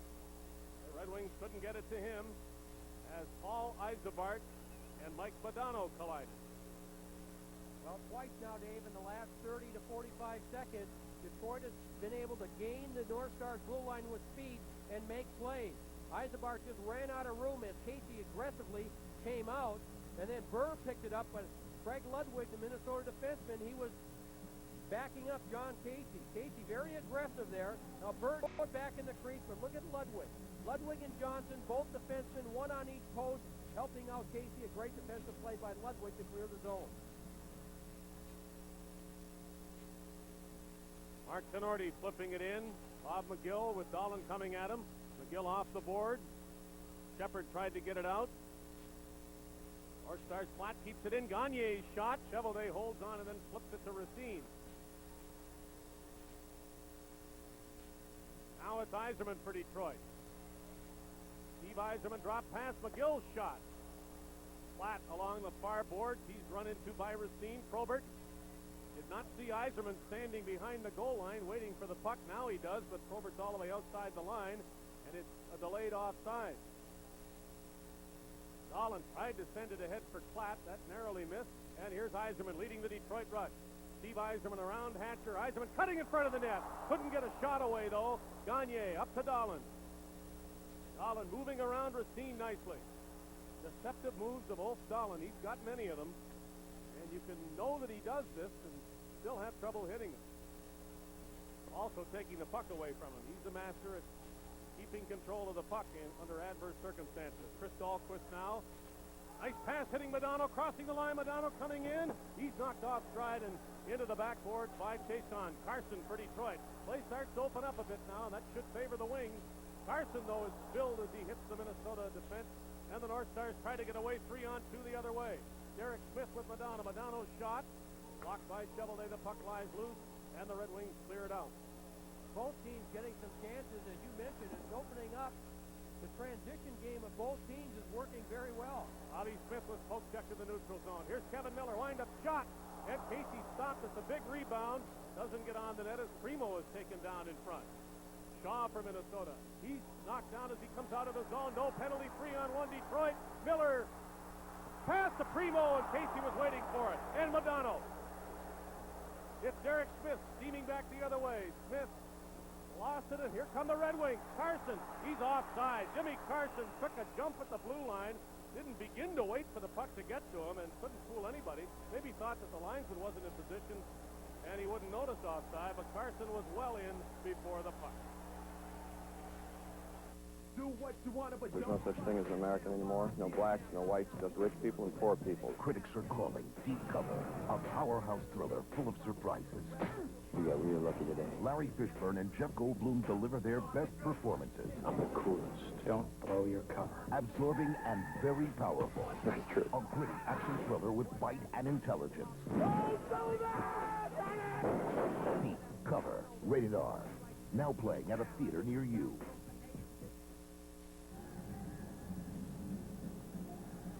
Well, John Casey just kept the North Stars tied with the Red Wings on a great save. This was a 3-on-1 the other way. Casey reads it all the way.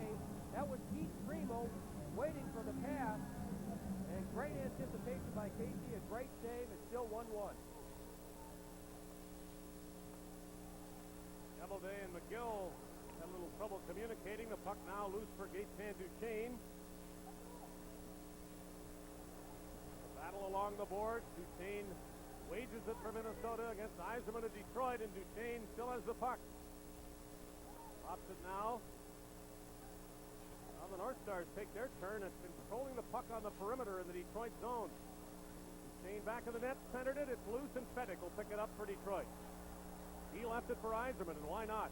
Here comes Steve Yzerman with moves. He dropped it to an open wing, and Broughton is there to slide it out to Gavin. Lance checking on Stu Gavin. Gavin reaches outside the blue line, pulls it in, now has to put himself onside to keep the play going. Red Wings have the puck. Fedek steps in and now shoots it off the boards down the ice. That'll be icing against Detroit. And there's going to be a penalty called. Brent Fedek is going to go off for a high sticking Darian Hatcher just outside the blue line. Dennis Morrell was on the other side of the ice, and it was away from the play, but he saw it, and that puts the North Stars back on the power play. Let's take off our sneakers and get comfortable. Uh-oh, sneaker odor. Let's go to the movies. Tame ferocious sneaker odor with Sneaker Tamers from Odor Eaters. Springy insoles with activated charcoal, the world's most powerful odor destroyer. Sneaker Tamers has it. This Scholl's doesn't. Sneaker Tamers absorb sweat, destroy sneaker odor, guaranteed for the life of your sneakers. No more sneaker odor. Sneaker Tamers from Odor Eaters.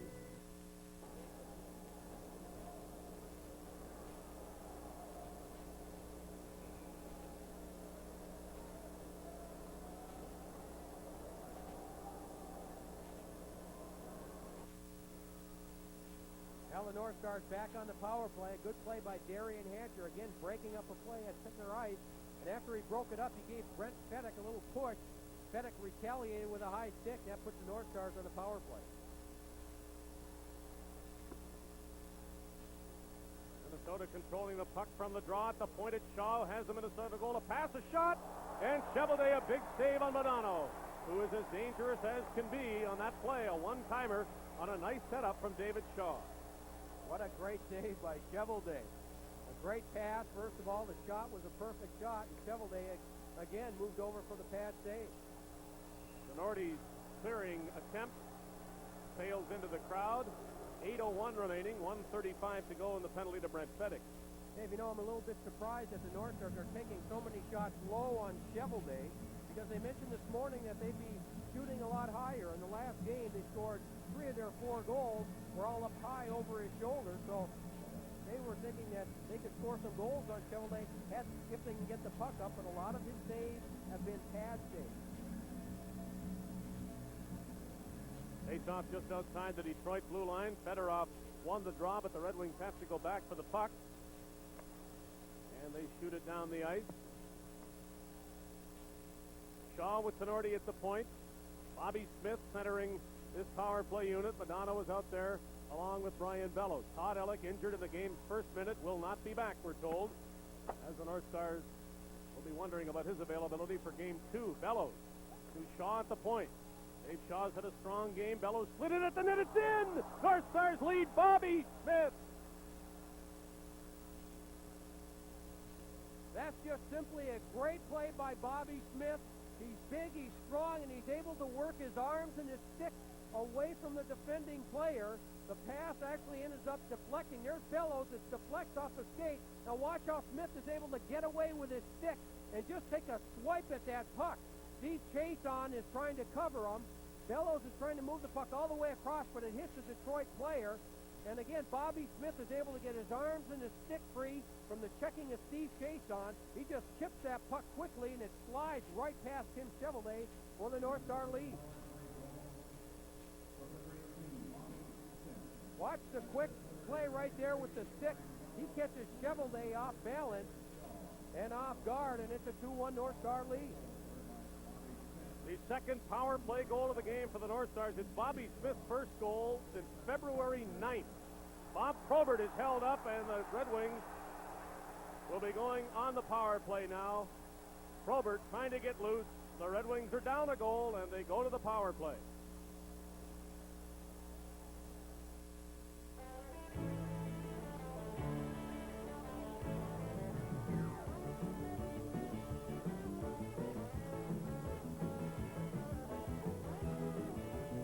They must have heard the good news. Molson's 35-year history with the NHL is going to continue. Molson, bringing you Sports Channel America's exciting NHL coverage. Well, Jimmy Johnson actually ends up making a smart play here because he's out defending against Bob Probert, and he loses his stick. So as opposed to letting Probert and the Red Wings get a 2-on-1, he just grabs onto Probert and ends up pulling him down and going to the penalty box for holding. Wings shoot the puck in as Jim Johnson is in the penalty box, and the North Stars get it to the line. Not yet out. Now it comes out. Thanks to Gaetan Duchesne. Brad McCrimmon takes a long skate back into his own zone. We told you the power play could be important. The North Stars have 2 power play goals, though they've given up one that way too. But Detroit has not been able to ice an effective power play, and that's something that has dogged the Red Wings all season long, and appears to really be bothering them here tonight. Here's a team with 98 points in the regular season, second period of the playoffs, and the fans are booing them.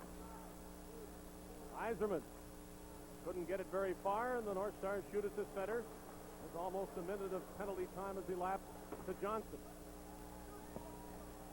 Alquist back of the Minnesota net. Still on his feet. Puck lies loose along the boards. Now it's Lidstrom. Back of the net for Yzerman. Yzerman. Red Wings really having some trouble handling the puck in this game. Yzerman now back to Lidstrom. A shot. That went high and off a player in front of Casey. Tenorti jumps on the puck. Takes Yzerman's hit, but keeps the puck. Now the Red Wings have it again and give it away. Gavin flipping it away with half a minute to go in the penalty. Well, what a great shift by Tenorti. He's making the plays in the corner. He's playing tough in front of the net. And on that last play, he just poke checked the puck away from Probert, and the North Stars were able to clear the zone. Racine flipped it in, but not very hard or very far, and Shaw gets rid of it. 15 seconds left. The Red Wings just about to go 0 for 5 on their power plays in this game. 5 seconds till Johnson returns. The Red Wings do get it into the Minnesota zone. Casey puts it right onto Ludwig's stick. Off the board, keeping it in his Chason. Tried to center it, couldn't. Now behind the net, the Red Wings have it. Yzerman looking in front, drops it off to Steve Chason. He shot one on the rebound. He eluded Kevin Miller in front of the net. He's mad at himself. He reached for that puck, couldn't get it on his stick though. And so the North Stars, having killed Johnson's penalty, continue to lead. It's the weekend, and the Honda automobile plant in Marysville, Ohio is closed. Everybody's gone home. Well, almost everybody. So this is a good time to show you around. 10,000 Americans build 3 out of every 5 Hondas sold in America right here in Ohio. Did you know that? Well, we won't take up any more of your time.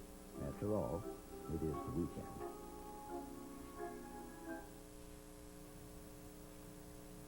Well, Joe, the North Stars have more shots, they have more goals, and more of the play, certainly have a more effective power play. And thus far, the North Stars have capitalized on the break. They will be sorry that they gave up a shorthanded goal, or it might be 2-0. And wouldn't that be a big advantage? However, a 1-goal lead is quite fine with the North Stars, who are designed to protect that one-goal lead and also try to add to it. It's interesting, though, that the tone of this game is just as Bob Gainey would want it, and Bob Probert and Troy Crowder, and they can be as tough as they want, but there's nothing really they can do with that physical force if the North Stars are going to frustrate them like this. Well, the North Stars as a team are playing very good defensive hockey. They're taking the man out when they get the chance, but they're staying away from any type of physical type play that Detroit may want to get into. But as a team, they're doing a great job around the net. Even though John Casey has had to make some big saves, what's happening is that Detroit is not getting any rebounds at all. North Stars are coming back around the net, the defense in particular, and they're able to clear the rebound, and that allows John Casey to get back in his net and make that initial first save. Boy, Tenorti's playing some game tonight. He keeps Yzerbark right on those backboards. Yzerbark, though, kicked it free to Burr. He tried to get it back. Here's Paul Yzerbark on the backhand. Fedorov took a chop from Casey as he went by the net. Here's Burr. He couldn't turn around and shoot it as Hatcher had him too well tied up. This duo of Tenorti and Hatcher seems to be a pretty good idea, Bob Gainey. And are they ever seeing a lot of ice time? It'll be interesting to see how they feel as this game wears on, because they're playing in all situations. Using their size whenever possible. Cutting for the net, Yzerbark. One hand in the stick. Casey brought it to his glove and holds on. A nice, nifty move by Yzerbark and a good defensive play by Casey to make sure that wasn't dangerous. And Bobby Smith as well, who was back-checking on Yzerbark on the play. Yzerbark wasn't able to get a shot off because 18 is Bobby Smith. Now watch the play. It's a strong move to the inside by Yzerbark, but watch Smith stay with him. He's got his stick in there, and he's able to just knock the puck away from Yzerbark before Yzerbark can get a good shot on John Casey. How about Bobby Smith? No goals in more than 2 months, and by all indications this morning, Bobby Smith wasn't going to play this game. He stayed out after all the others had left the practice ice, which indicates that the player is not being used that evening. But Bobby Smith shows up in the lineup and has his first goal in more than 2 months on a Minnesota power play to give the North Stars the lead. That shot from the Detroit point by McGill didn't get through to Casey. A crunch along the boards by Keith Primo, trying to toss his weight around, and he's got plenty of it. Ludwig, nice pass near the Detroit line. Cutting in is Dahlin. Dahlin around McGill, now around behind the net. And he lost the puck, goes after it though. Wolf Dahlin stays with it. Still has it now, Dahlin. Here's a shot by Klatt. Rebound! And Cheveldae covers up a big chance for Trent Klatt. Well, great work by Dahlin along the boards and handling the puck. That whole line, in fact, did a good job of keeping the puck in and staying on the puck aggressively. A good pass here. Now watch the quick shot. That just caught Cheveldae in the shoulder, and then Cheveldae went down, stayed with the puck as the North Stars had another opportunity on the rebound. But again, Cheveldae with the save. Here's the shot by Klatt. Cheveldae, good reaction. Gagne going to the net hard, is able to get the rebound, but Cheveldae makes the save on the rebound. And that's a pretty good example of what isn't happening at the other end. There's a rebound that really shouldn't have come, and Gagne had a great chance jumping on it. If Casey's giving rebounds, they're not there for the Red Wings to try to do something with them. Shot from the point by Ludwig. Here's another one from the point, and Cheveldae stopped that off Jim Johnson. Duchesne, he centered it, and it's intercepted by Gallant. Brett Feddick is limping as he is behind the play, trying to get to the bench. Injured Red Wing Feddick now blocks the pass as he was heading for that bench. He's got trouble getting up now. You see just at the top of your screen, Brett Feddick now making it to the bench. And he's in some pain as Yzerman takes the puck back of the Detroit goal. Crowder's on the ice. Troy Crowder looking for the puck. Bumps into Minnesota captain Tenorti. Here's a shot into the far corner. Gavin looks to find out where people are and just flips it out and down to Cheveldae. Less than 3 minutes to go in the second period, a period that has seen the North Stars take the lead in this game on a power play goal by Bobby Smith. Gallant chopping at Hatcher, trying to pick up the puck. He split it into the far corner. Yzerman. He was hit as the puck comes free to Tenorti. Yellow's along the far boards now. It's loose for Mark Bureau. Bureau has time. Oh, almost put it right on Yzerman's stick.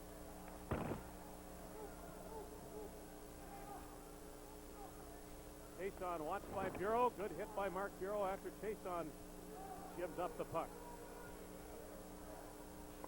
Crowd very quiet here at the Joe Louis Arena in Detroit. 2:07 remaining in the second period, and the score has a lot to do with that. Minnesota 2, Detroit 1. Bob Papa back in our New York studios. Let's get you caught up on the action around the rest of the NHL, and we'll start things off in Chicago. St. Louis with the goal. Dave Christian at 3:24 from Rick Zombo gives St. Louis a 1-0 lead late in the first period in Chicago. Elsewhere, Winnipeg and Vancouver. This game is tied up at 1 apiece as they play the second period. Igor Larionov gets the goal at 10:35 for Vancouver from Greg Adams. Then Frederick Olofsson on a power play from Ed Olchuk at 12:15. 1-1 is the score as each two teams play the second period. Meanwhile, coming up tonight on Sports Channel America, Game 2 of our doubleheader, the Edmonton Oilers and the Los Angeles Kings meet for the fourth consecutive year. Edmonton won the last 2 years. This starts at 10:30 Eastern Time from the Great Western Forum.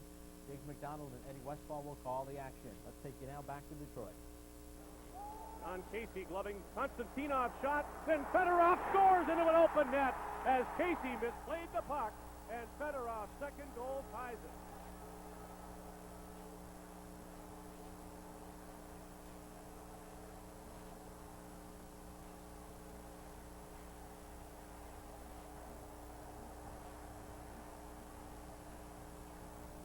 Well, how quickly things can change. John Casey had all kinds of time to do something with it, changed his mind, lost it, and there was Fedorov to put it into the open net. Look at all the time Casey has. He actually tries to move it, misses the puck, and there was Fedorov to take care of the loose puck and the empty net and ties his game with less than 2 minutes to go in the second period. Well, it's a little bit different than Fedorov's first goal, but similar in the sense that he scores it, and Sean Burr assists, and John Casey's not in the net.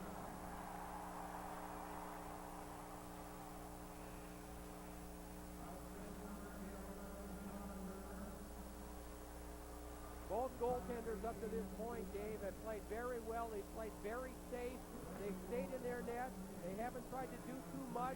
They've fallen on the loose puck, taken the whistles when the opportunity arose. But this time, Casey tried to move it, held on to it a little bit too long, and a costly mistake ties this game. Konstantinov for Detroit to Eisenbarn. He flips it into the corner. Casey thinks the better coming out this time. The Red Wings will get the puck. And it's in front for Broughton. Up for Modano. Fedorov got to it first. Flipping it high into the far corner. Eisenbarn sticks up with Tenorti. Tenorti hit by Burr as he clears the puck. Good solid hit by Sean Burr, who has assisted both Red Wing goals in this game. Both scored by Sergei Fedorov. Well, the fans a little more frisky now as the Red Wings are back even. Now Brian Murray trying to do anything he can to get his team back in this game. And you talk about mistakes in the playoffs, how they get magnified, how everybody plays with more intensity, how the fans are even into it a lot more in the playoffs than they are during the regular season. Well, any little mistake can lead to an opportunity for the other team. And that mistake right there just gave Detroit a big lift. Well, when he's been in his net, John Casey has been a much better goaltender tonight than we've seen on many occasions this season. But when he leaves the goal crease, trouble arises, and it's trouble that has meant 2 Detroit goals tonight. Not that Fedorov wouldn't have scored on the first one if Casey stayed there, but he may have made it a bit easier with the poke check attempt. And, of course, on the second goal, Casey should not have had the puck on his stick nearly that long. This was in the net after Fedorov got it on his stick. Gavin for Minnesota. Getting it around Racine, who took him down. Red Wings. Miller didn't get it out of the zone.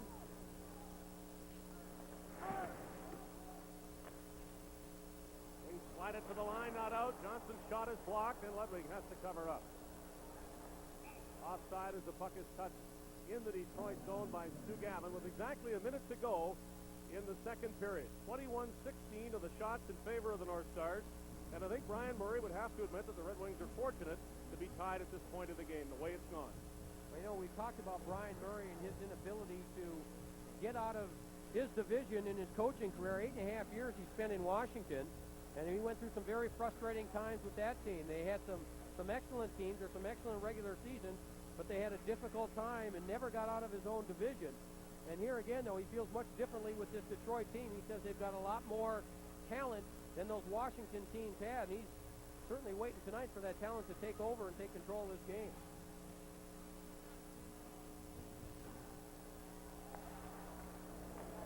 Brad McCrimmon for Detroit just flips it to the Minnesota line. Ludwig got it up to Gagne. Dahlin now leads the Minnesota attack, making moves. Probert tries to tie him up, and Probert takes the puck out of the zone himself. Far corner, Shepard against Ludwig. Ludwig knocked it further into that corner. Shepard is on his feet, though, with the puck. Yzerman in front. Gagne all over Yzerman as Shepard reaches behind him now. Ludwig shoots the puck around the boards to Dahlin, and he just chips it out with half a minute to go in the second period. Yzerman down to the Minnesota end.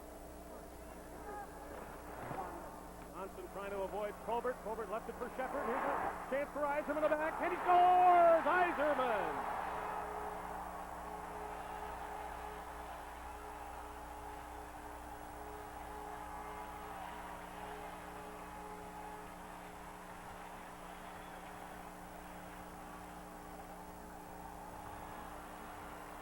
Well, Detroit very aggressive. The North Stars have the puck. Probert with the turnover. And a great play here by Yzerman as he gets Ludwig to go down and block the shot. Casey leaves the net. Yzerman goes past Ludwig and Casey, and with the backhand puts it high into the net to give the Red Wings a 3-2 lead with just under 15 seconds to go in this second period. It all started with Bob Probert. His check, nothing fancy, nothing to bring the fans out of their seats, but it did create the turnover, and ultimately the goal, the go-ahead goal by Steve Yzerman. Late in the period, at 18:02 they tied it, and now in the final minute Detroit has taken the lead as centermen have accounted for the Detroit scoring in this game, 2 by Fedorov and 1 by Yzerman. And that's the end of the second period. The Red Wings in the lead for the second time in the game, going to the second intermission. So Minnesota out in front at the end of 2 periods of play. We'll get you caught up on all of the other scores from around the NHL after this timeout on Sports Channel America.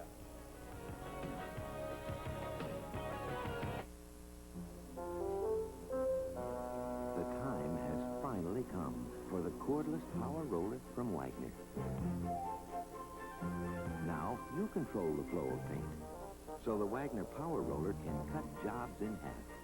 Smoothly and evenly, it can cover areas twice as fast.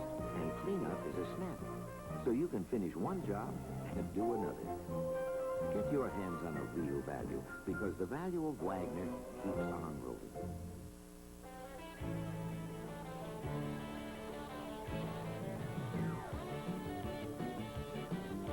Third period. It has not been a rough game by any stretch of the imagination. There have been penalties called, to be sure, and they've contributed to the scoring. The 2 Minnesota power play goals and a shorthanded Detroit goal. But no fights, and basically a wide-open game at many times, although the North Stars have done their share of forechecking and gumming things up in the neutral zone, hampering the Red Wings. Minnesota does have a lead in shots on goal.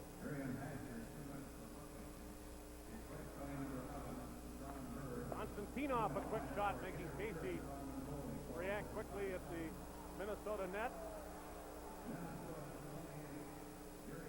Hatcher got the Minnesota penalty for tackling Burr after his collision with Casey. The Minnesota goaltender was not penalized. Here's Dahlin.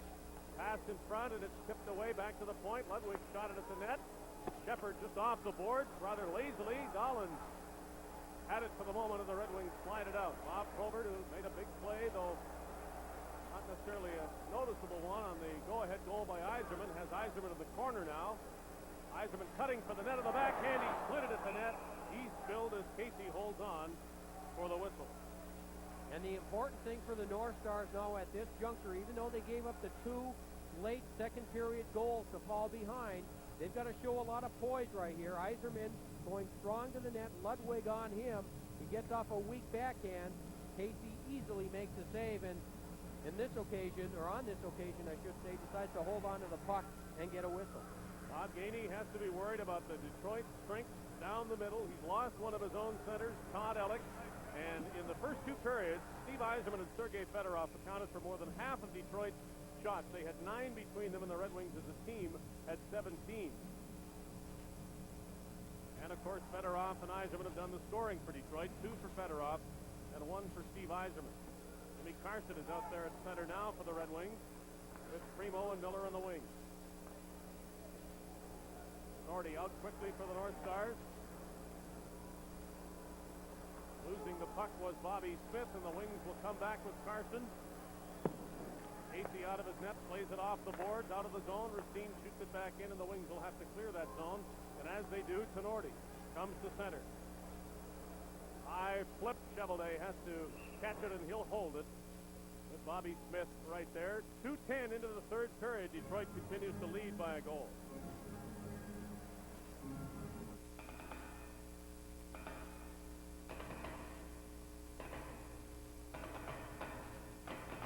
All cars are made with sheets of metal.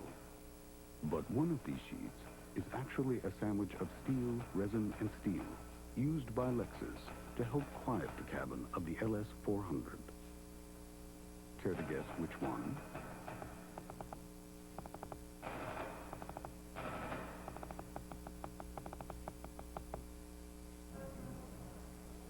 Coming up, we'll have the Edmonton North Star Oilers season and Los tickets for Angeles next season Kings can be as ordered part of now. our doubleheader here on Sports Channel America.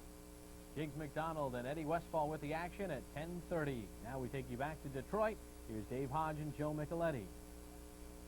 Brad McCrimmon behind the Detroit net. McCrimmon and Lidstrom a tandem all season long, and Brad McCrimmon was number 2 in the league in the plus-minus category at plus 39, behind only teammate Paul Eisenbart, who led the league with plus 44. Jim Johnson taken down with a high stick. Morrell will call that, and the North Stars get a power play. Well, Jimmy Johnson made a smart play here. Gerard Gallant is a very aggressive player, always has been in his career. Anytime he gets a chance to give somebody a hit, he will. He gets in. Now his stick, he accidentally gets his stick on the arms of Jimmy Johnson, and what Johnson does is he moves his own arms up. That forces the stick up, and then kind of takes a dive at the same time. Dennis Morrell is out by the blue line, and he makes the call, so that gives the North Stars an opportunity with Gallant in the penalty box for high sticking. Well, the fans don't like it. Gerard Gallant doesn't like it, and that is one of those questionable high-sticking calls that Jim Johnson did make noticeable. There's the power play numbers for the North Stars. Not bad tonight, 50%. Both of their goals have come with a man advantage, and they'll try to make it 3 on this penalty to Gallant. Well, the North Stars had some success on their power play when they were moving the puck from their defenseman down around to the net and then moving it back to the defenseman so they had time to shoot. All the Detroit players collapsed to the net. The North Stars will have some chances if they can move the puck quickly. Now they first have to get the puck. Yzerman had it for 15 or 20 seconds, and he, of course, led the league with shorthanded goals, scoring 8 of them, a couple against the North Stars in the final week of the season. Gagne now brings the North Stars to the Detroit line. Here's a penalty as Minnesota be called for interfering with Vladimir Konstantinov. The Detroit defenseman was taken out as Minnesota tried to create a lane for Gagne, and all they create is a 2-minute penalty and no more power play. Well, what happens is that the Minnesota players, they take 2 forwards and they put them to the far blue line. That forces the Detroit defenseman to move back, so there's some room in the neutral zone if you can make a good play. Gagne had some skating room. Trent Klatt was one of the players that was up along the blue line. He just went parallel with the blue line and interfered with Konstantinov, knocked him down, knocked his helmet off, and Dennis Morrell calls him to even things up, 4 skaters aside.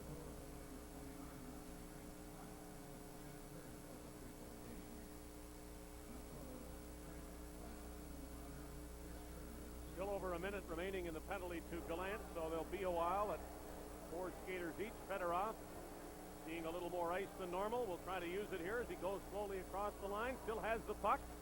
Fedorov can be guilty of doing too much with the puck, but here he thinks with the extra ice he'll have a chance. The Red Wings right in front of the net, and Fedorov is tied up in behind John Casey.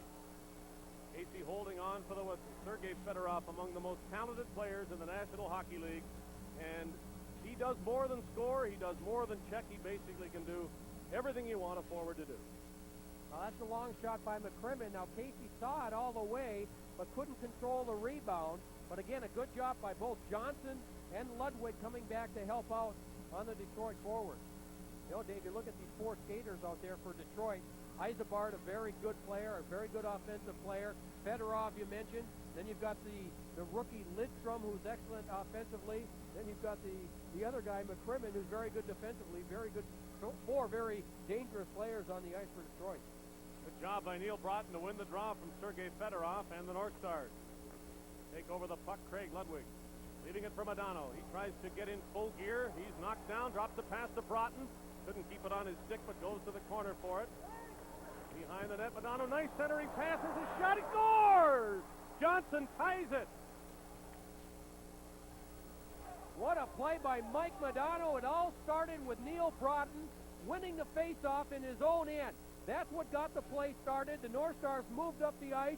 Now Modano just turned and saw Johnson. You notice in front there are no Detroit players in front of the net. All four players came back around the net. There's no one in front. That allowed Johnson to walk in, and with a quick wrist shot, he gets it up high over the glove of Tim Cheveldae to tie this game at 3 goals apiece. Not a bad play by Broughton either to create a little more traffic in front of that net. He had to make sure he didn't block Johnson's shot, but Cheveldae had to be a little concerned with what was going on around him, and Johnson walked in and tied it.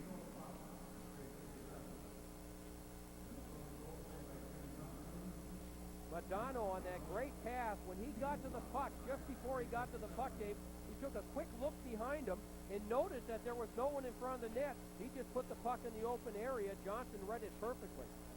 Almost a steal at the Minnesota line off Bellows' stick by Carson. Now the Wings are back in their own zone, being bothered by Gagne was Steve Chason, but Carson picks it up, gives it now to Chason. Comes slowly to center and fires it in. Tied up again, 3-3. It was 1-1 and then 2-2.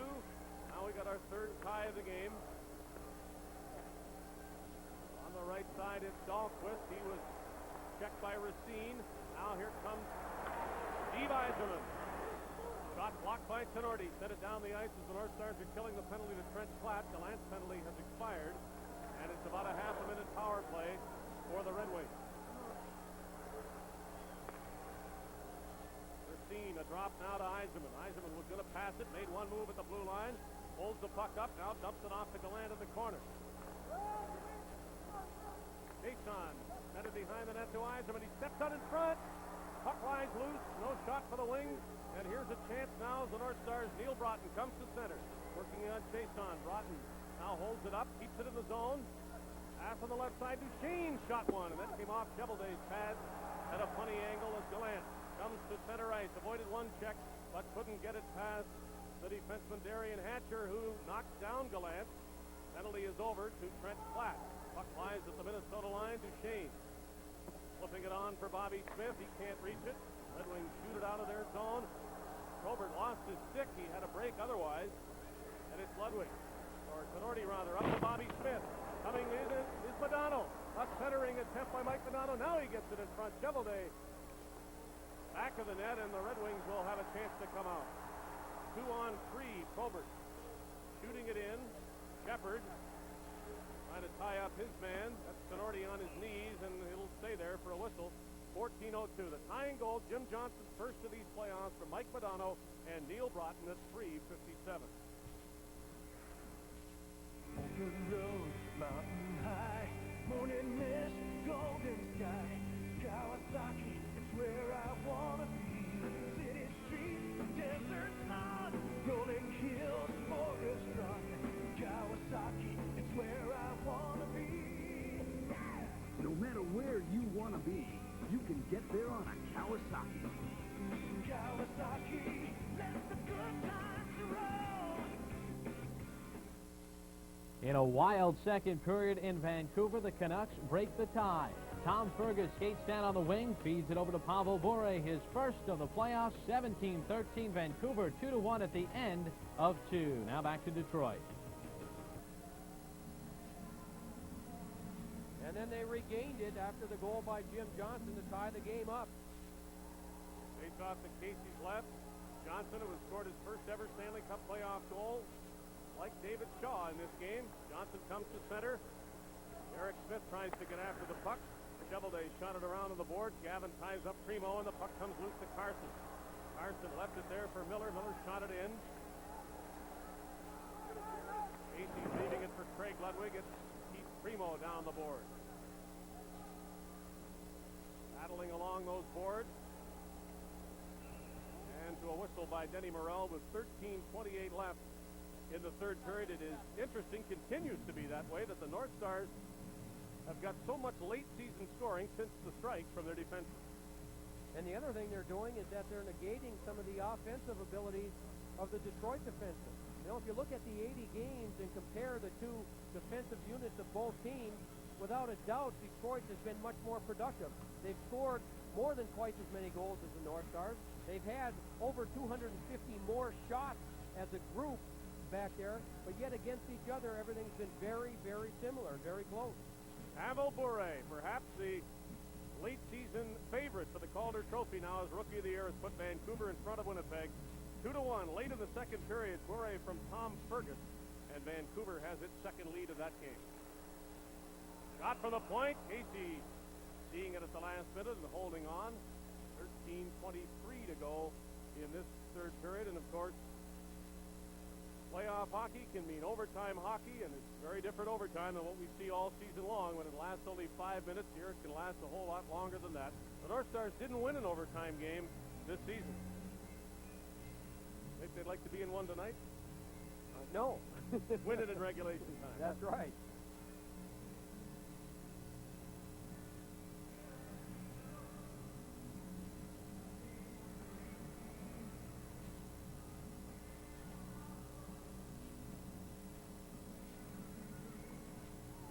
Dave Gagne setting himself up for the draw in the Minnesota zone. The last time there was a draw to Casey's left, Broughton won it, and shortly thereafter the North Stars had tied the game. They wait a while here, Yzerman and Gagne do. Waiting for linesman Ron Finn is what they're doing, and again, Minnesota wins a faceoff. Hatcher had to make sure that puck didn't stay there and send it to the board. North Star player Wolf Dahlin was knocked down. That brought a rise from the crowd. Now Red Wing is taken down at the other end. Shepard put it right in front to Gagne. He's there, and Shepard has another chance to get it out 3-on-2 for Detroit. Chiasson on the left side. Shepard heads for the net. Here's a pass. Shot. Oh, Casey robs Yzerman. Boy, you talk about the transition game. The North Stars with a chance on one end. They end up not converting, and Detroit comes back, right back, 3-on-2 the other way. Here's the opportunity for the North Stars. Gagne in front. Chevelday with the play, but here they come right back up the ice the other way. A good pass here from Racine. Yzerman comes over, but again, Casey comes across the net, stays square with the shooter, and is able to glove that shot by Yzerman and control it and hold on for the whistle. A great save by John Casey.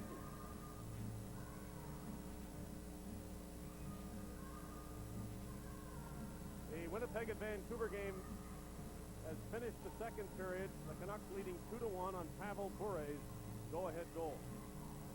Face off to Casey's left. Fedorov won that one for the moment, but then lost the puck. Here's Modano. He's breaking in. Mike Modano. Oh, he just couldn't put it into the open net after he'd moved past Chevelday. The puck slid off the end of his stick, but Modano's great speed and moves contributed to that chance. What a play by Modano. They came out after the faceoff, and the North Stars actually lost the faceoff. Modano was lined up in the middle of the ice. He anticipated the puck going back to the defenseman, so he left himself, took control. Now that's Brad McCrimmon. He waits for McCrimmon to make a move and just puts the puck past him, and he had Chevelday beat, and just before he could get his stick on the puck, he was pulled down. Great speed by Mike Modano nearly gave the North Stars the lead.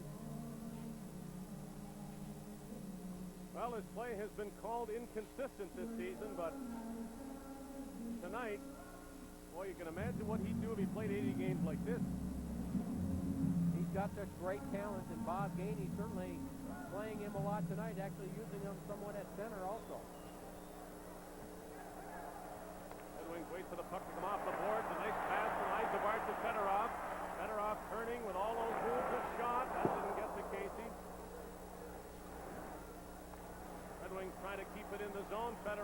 diving and keeping it there for the moment. Now it's Ludwig behind his net, taking the puck off the board. Burr has been hitting all night, but Ludwig stood his ground nicely. Johnson now has possession of it. And he shoots it to center. It's onside, nicely tipped by Bellows to Broughton. Stop pass. Here's Brian Bellows looking for one on the right wing. He centered it. And Chevalier wasn't in position, but Broughton couldn't convert. Isabart, who has not been his usual dangerous self in this game, gives it to Fedorov, minus the helmet, dropping to Isabart. He put it off the skate of Bobby Smith. North Stars get it into the Detroit zone. Fedorov, he's been out there a while. Bobby Smith checking and doing a good job on Bob McGill to keep the puck in the Detroit end of the ice. 11 and a half minutes to go. Third period, the only third period goal by Jim Johnson to create a 3-all tie. This is Carson for Detroit up to Primo. Primo far corner. No Red Wing is there. Primo tries to get there. He runs into Tenorti. Tenorti sent the puck to the blue line. McGill shot it in that. Forced Casey to make a quick stop. Boy, he has been sharp. We can't say this enough when he's been in his net. Part of John Casey's problem tonight has been when he's left, but he's made some dandy saves when he's been in position to do so. Broadway's longest-running hit is Broadway Volkswagen, the East Bay's only exclusive Volkswagen dealer. Broadway only sells the trouble-free Volkswagen, and Broadway's got them all. As easy as 1, 2, 3. Take a Broadway Volkswagen test drive. Check the big dollar savings, no dicker stickers. Now, make your hassle-free buy. It's that easy. Over 100 brand-new trouble-free VWs on Broadway, the East Bay's exclusive Volkswagen dealer. Sales and factory-trained service technicians. Broadway Volkswagen at 27th on Broadway in Oakland. After the North Stars and Red Wings, we are not finished. Wayne Gretzky goes against his former mates, the Kings and Edmonton Oilers, game number 1. Jiggs McDonald and Eddie Westfall with the call. We'll bring you all of the action here on Sports Channel America. Against these Detroit Red Wings, a similar situation to last season when the North Stars were well below the 500 mark, took on one of the top teams in the league, beat Chicago. Here, Minnesota 70 points as opposed to 68 a year ago. The Detroit Red Wings aren't first in the league, but they were tied for second. And here the North Stars are trying to pull a big upset with another first-game victory in the other team's building.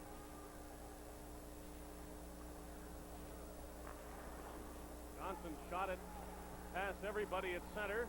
They have the hand up for icing, and they will call that against Minnesota. If your memory's good, you will recall that the opening game victory at Chicago last season in the first playoff game was 4-3. We are tied now at 3. You can make the connection yourselves if you wish. Now, Bob Gainey said late in the season, and he kept on referring to this when we talked to him about how he's going to turn this team around. They went through a whole series of highs and lows the entire season, and he was hoping and waiting for this team to get on that same type of run that they got last year in the last 6 weeks of the season and bring that in, and he kept saying, yet. We're not there yet. We're trying, but we're not quite there yet, and he knows a victory here could put him there. Fedorov won the draw to Sean Burr. Burr centered it. Isabart couldn't get a stick on it. Fedorov was tied up in front of the net. And the North Stars kick it out. Broughton trying to control it at center. Pass to Madonna, standing at the Detroit line. Chevalier leads it for Lidstrom. We are almost at the midway mark of the third period. And things get tense from here on, of course. Offside is Fedorov as Burr plays the puck at the Minnesota blue line. 10:08 to go in period 3. Now, Sean Burr will have the job in this series of trying to stay as close to Mike Modano as he can. He's been there checking center and winger throughout his career in Detroit. A very hard-working player. He's got good size, he skates well, and he does an excellent job of checking, and he'll be trying to stay as close to Mike Modano as he possibly can. North Stars send out Dave Gagne with his new right winger, rookie Fred Platt. And as has often been the case tonight, Platt is opposite Bob Probert. Probert out with Yzerman and Shepard.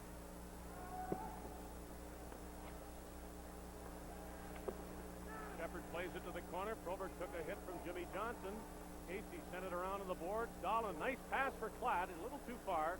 And Racine will take it for the Red Wings. Racine to Ray Shepard. He shot it out of play.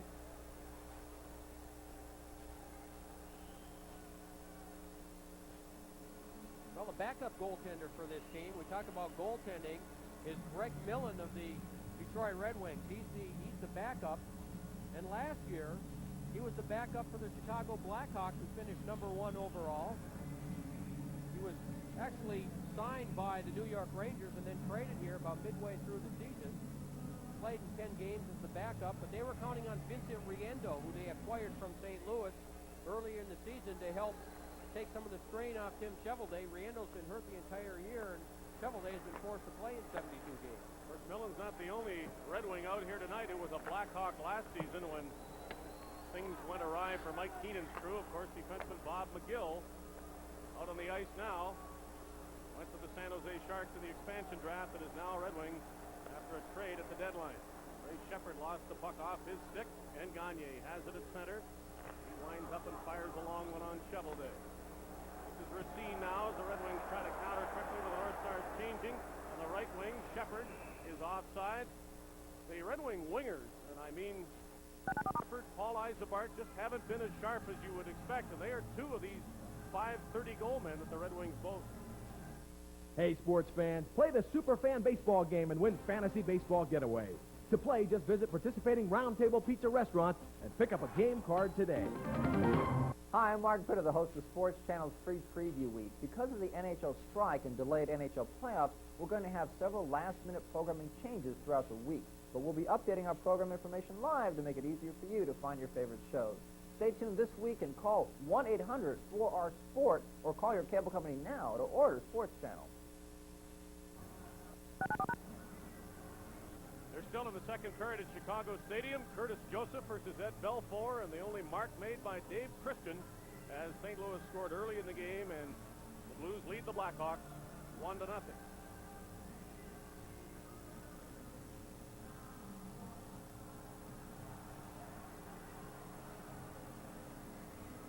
Musical chairs in the face-off circle. Jimmy Carson now steps in there as Primo was asked to leave. Carson against Dahlin.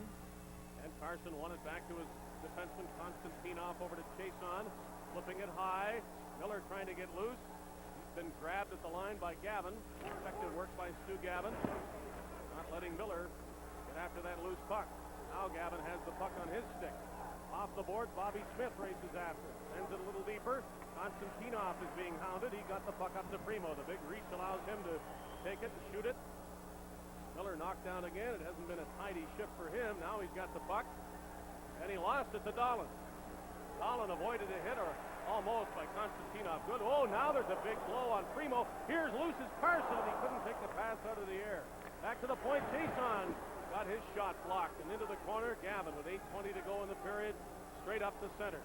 Stu Gavin is going to change, and he flips it in.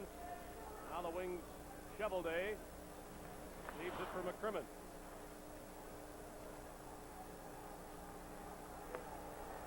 All the way up to Isabart for Burr, taken out of his skates by Hatcher. The crowd now trying to exhort the Wings to a better performance as Bellows skips over the line, centered it for Modano, a backhand pass, and the Minnesota player was knocked down heading for the net. That was Neil Broughton, 2 Red Wings on him, but Modano made another great pass. Hatcher has to wait as the North Stars have 2 men in. Now they're going to flip it in and clear the zone. Delayed penalty. We have another octopus on the ice. And this one really went flat. Now, from splat to clat, who comes to center and flips it in. Nobody's going to pick this up while play's on, I'll guarantee you that. Probert shoots it in. Casey blocking it nicely, giving it off to Trent Platt. Long pass and a good one to Duchesne. Duchesne to Gagne. Gagne lost his balance, but kept the puck in the corner. Platt bounced off Yzerman, but Yzerman picked up the puck. Steve Yzerman to Probert. Probert a long pass. Shepard overskated it, now turns. Ray Shepard winds up and shoots one. Oh, that came close with Yzerman right off the edge of the crease. North Stars shoot the puck in. Shovelday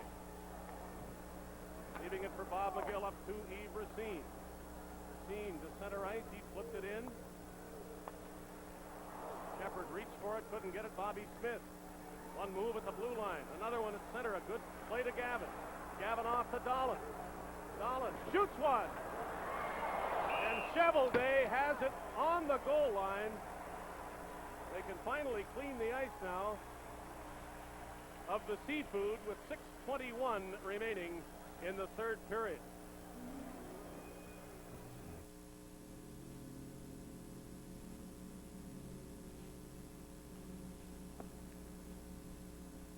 The Lexus LS400 has an extremely effective electronic security system. While it may look rather simple to you, to a car thief, it looks something like this.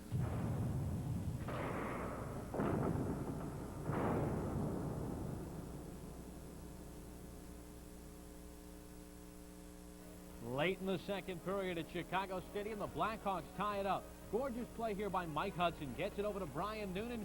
His first ever playoff goal at 15:08 of the second period. This game is tied up at 1 apiece, St. Louis and Chicago. Don't forget the second end of our doubleheader this evening. The Edmonton Oilers against the Los Angeles Kings from the Great Western Forum as Wayne Gretzky goes against his former mates. Now back to the Joe Louis Arena. The wet spot, they're going to drop the puck here. The Octopus has been removed, but they don't bother to clean up it beyond that. And who's to blame them? 6:21 to go. They keep those shovels close to the doorway, don't they? It scores! A quick one for the North Stars as Chevelday was not in position. 6:15 to go, and Minnesota leads. Well, right off the face-off, and what a great play at the right point by Jim Johnson. He's going to end up keeping the puck in the... Bellows goes back to help him out. Chevelday is screened as there's three players between Chevelday and the long shot, and that just slipped by him right along the ice on the short side. Chevelday, you'll see he was over to the middle side of the net. I don't know what he expected or where he thought the puck was. I don't think he knew where the puck was at all. Ryan Bellows just sent it at the net, and Chevelday wasn't there. Fedorov for Detroit. A pass intercepted by Broughton, and he'll get it out. The North Stars led late in the second period. They have now regained the lead late in this third period. Ryan Bellows on a quick one, a surprising goal. The assist, Neil Broughton and Jim Johnson.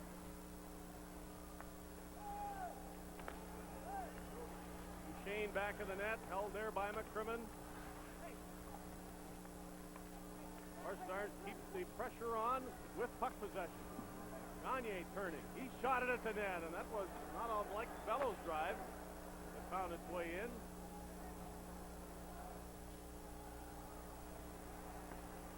Here's a pass up the right side to Gagne.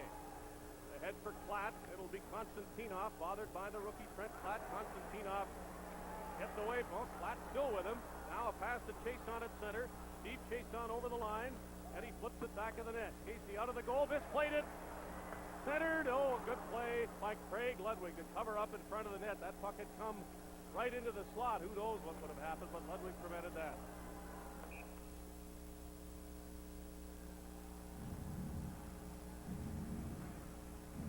We have 4:51 to go, and the North Stars are in the lead.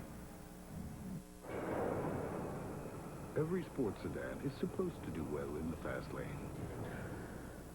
But what about these lanes?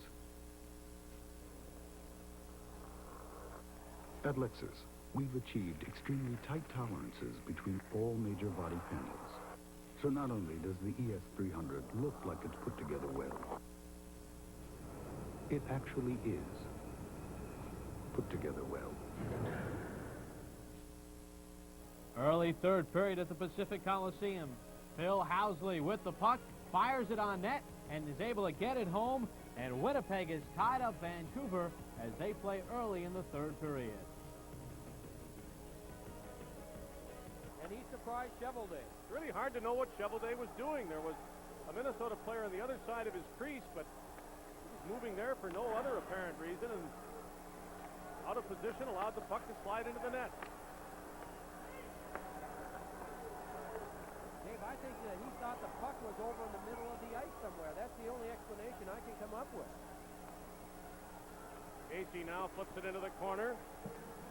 Stu Gavin holds it there. puts it off the boards and out. Now the North Stars will do nothing fancy now. A little over 4 minutes to go. They'll try to protect this one-goal lead, and of course that had a lot to do with their playoff success last season. Their ability to get the lead, but then more importantly to hold it. Now they've got to make sure that any time that they've got to rush, if there isn't a play, they got to make sure the puck goes in deep around the net. They can't afford any turnovers around the blue line or in the neutral zone and let Detroit come back the other way. They've got to keep getting it in deep, make Detroit go back and get it. Oh, what great forechecking here. They're making the Red Wings flip the puck to center. That's the best Detroit can do. Modano put it on the stick of winger Brian Bellows, who's back on the ice, and now the North Stars retreat. Red Wings send it down the ice. That's going to be icing against Detroit. Sonorti touches it. They'll bring it back near Shovelday with 3:30 to go. And Detroit a frustrated lot of Red Wings. The 1992 Stanley Cup Playoffs on Sports Channel America has been brought to you by Molson, a part of the NHL tradition since 1957. Molson is Canadian beer. By Lexus Luxury Automobiles, the result of a relentless pursuit of perfection. And by your Kawasaki Motor Corps USA. Kawasaki, it's where I want to be.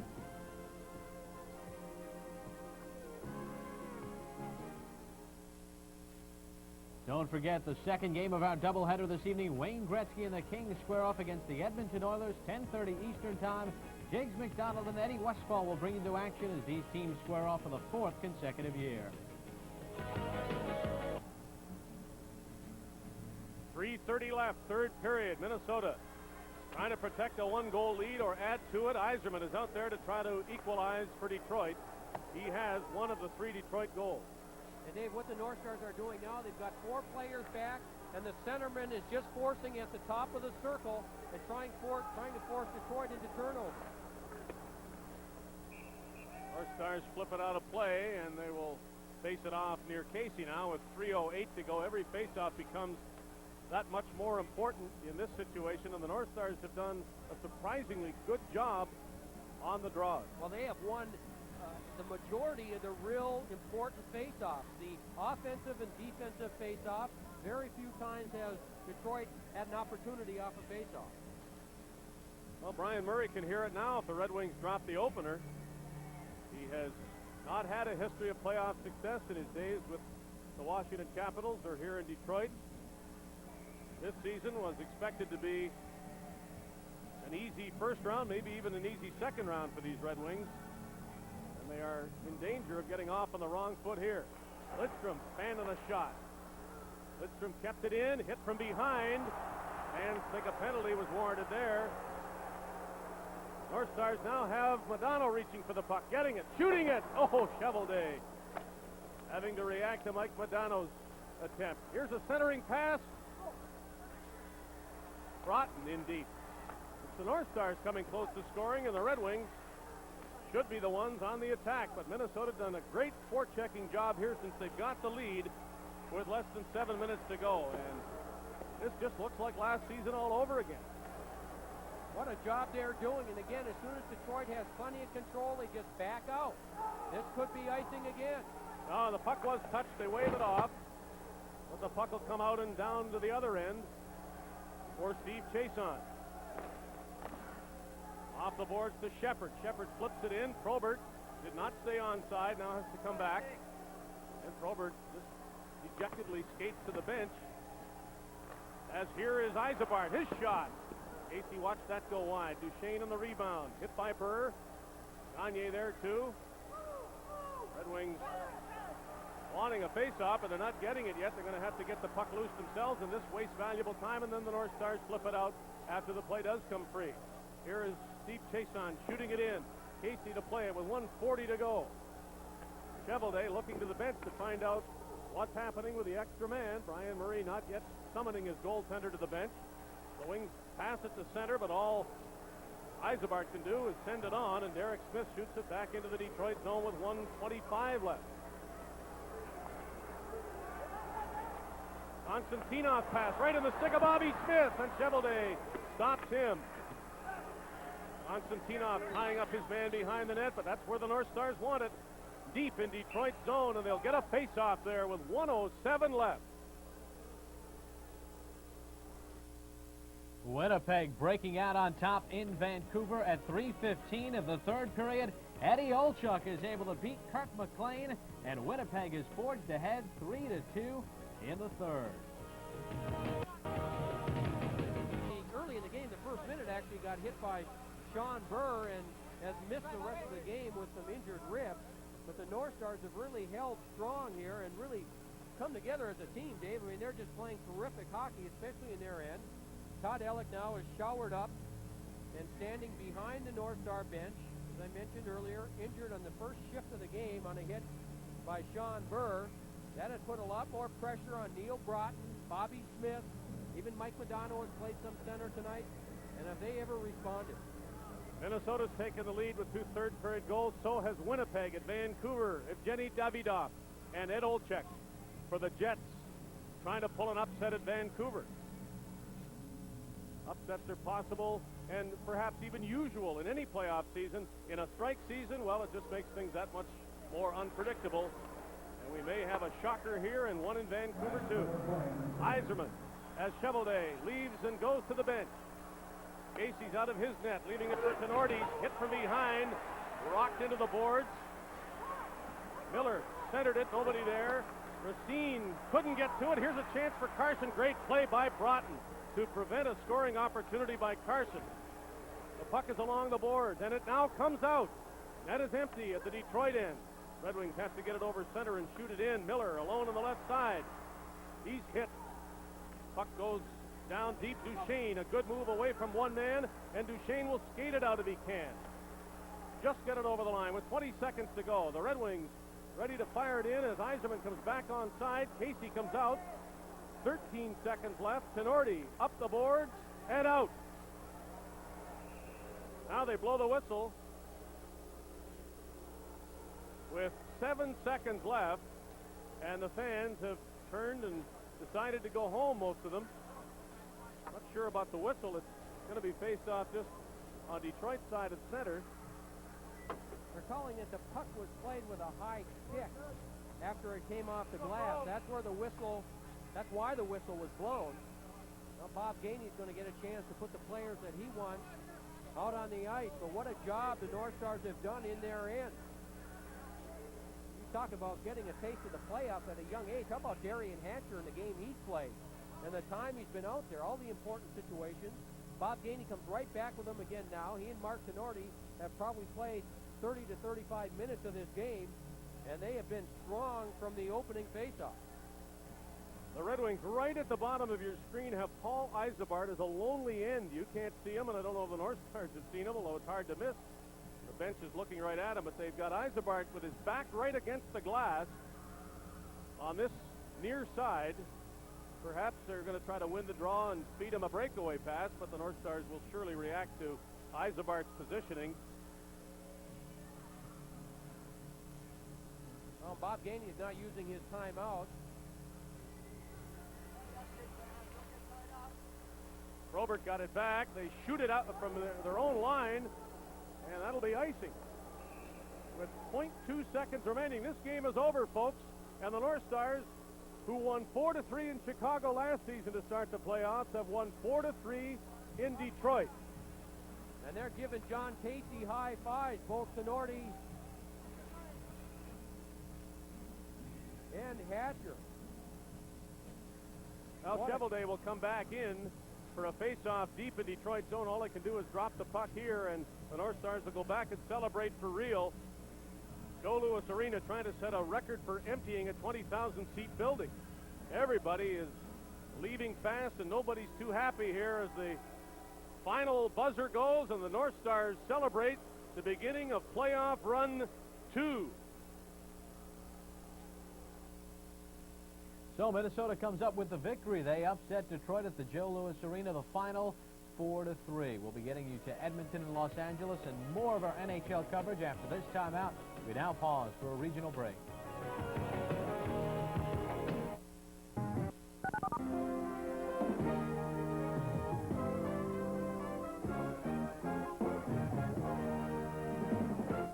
I'm Casey Shaughnessy for Sports Channel Sports Minute. While the A's and Giants are just getting started this season, the San Jose Sharks are on vacation. We asked them what they're doing this offseason. Well, this off season I'm going to go home and work on the farm with my dad. We have a grain farm up in Canada, and going to work there and just stay in shape mentally and physically, waiting for next season and relax a little bit as well. California's great. You can't beat the weather. I mean, the people are great. We've met a lot of good people around here. We really enjoy it, and you know, you can't beat it. If you run out of things to do in California, then you're going to be in trouble. So. I do some trail running and mountain running ultra marathons, and I'll do 1 or 2 this summer. The people here have been really good to me, and living here is just outstanding, and I think I'm just going to soak it all up this summer. NHL playoff action continues on Sports Channel as part of our free-for-all, Sports Channel's free preview week. For Sports Channel Sports Minutes, I'm Casey Shaughnessy.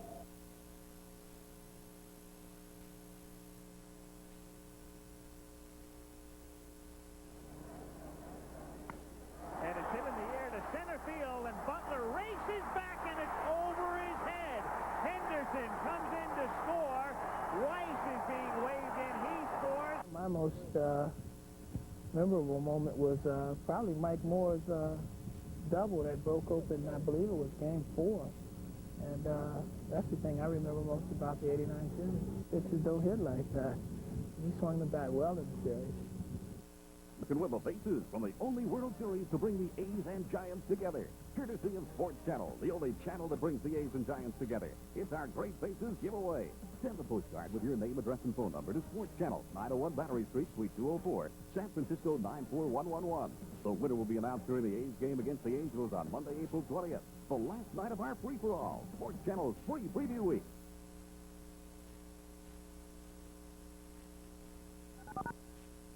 Welcome back to our studios in New York. I'm Bob Papa. What an upset. Minnesota over Detroit, the final 4-3. Let's catch you up on some of the other scores as this opening night of the Stanley Cup playoffs rolls on.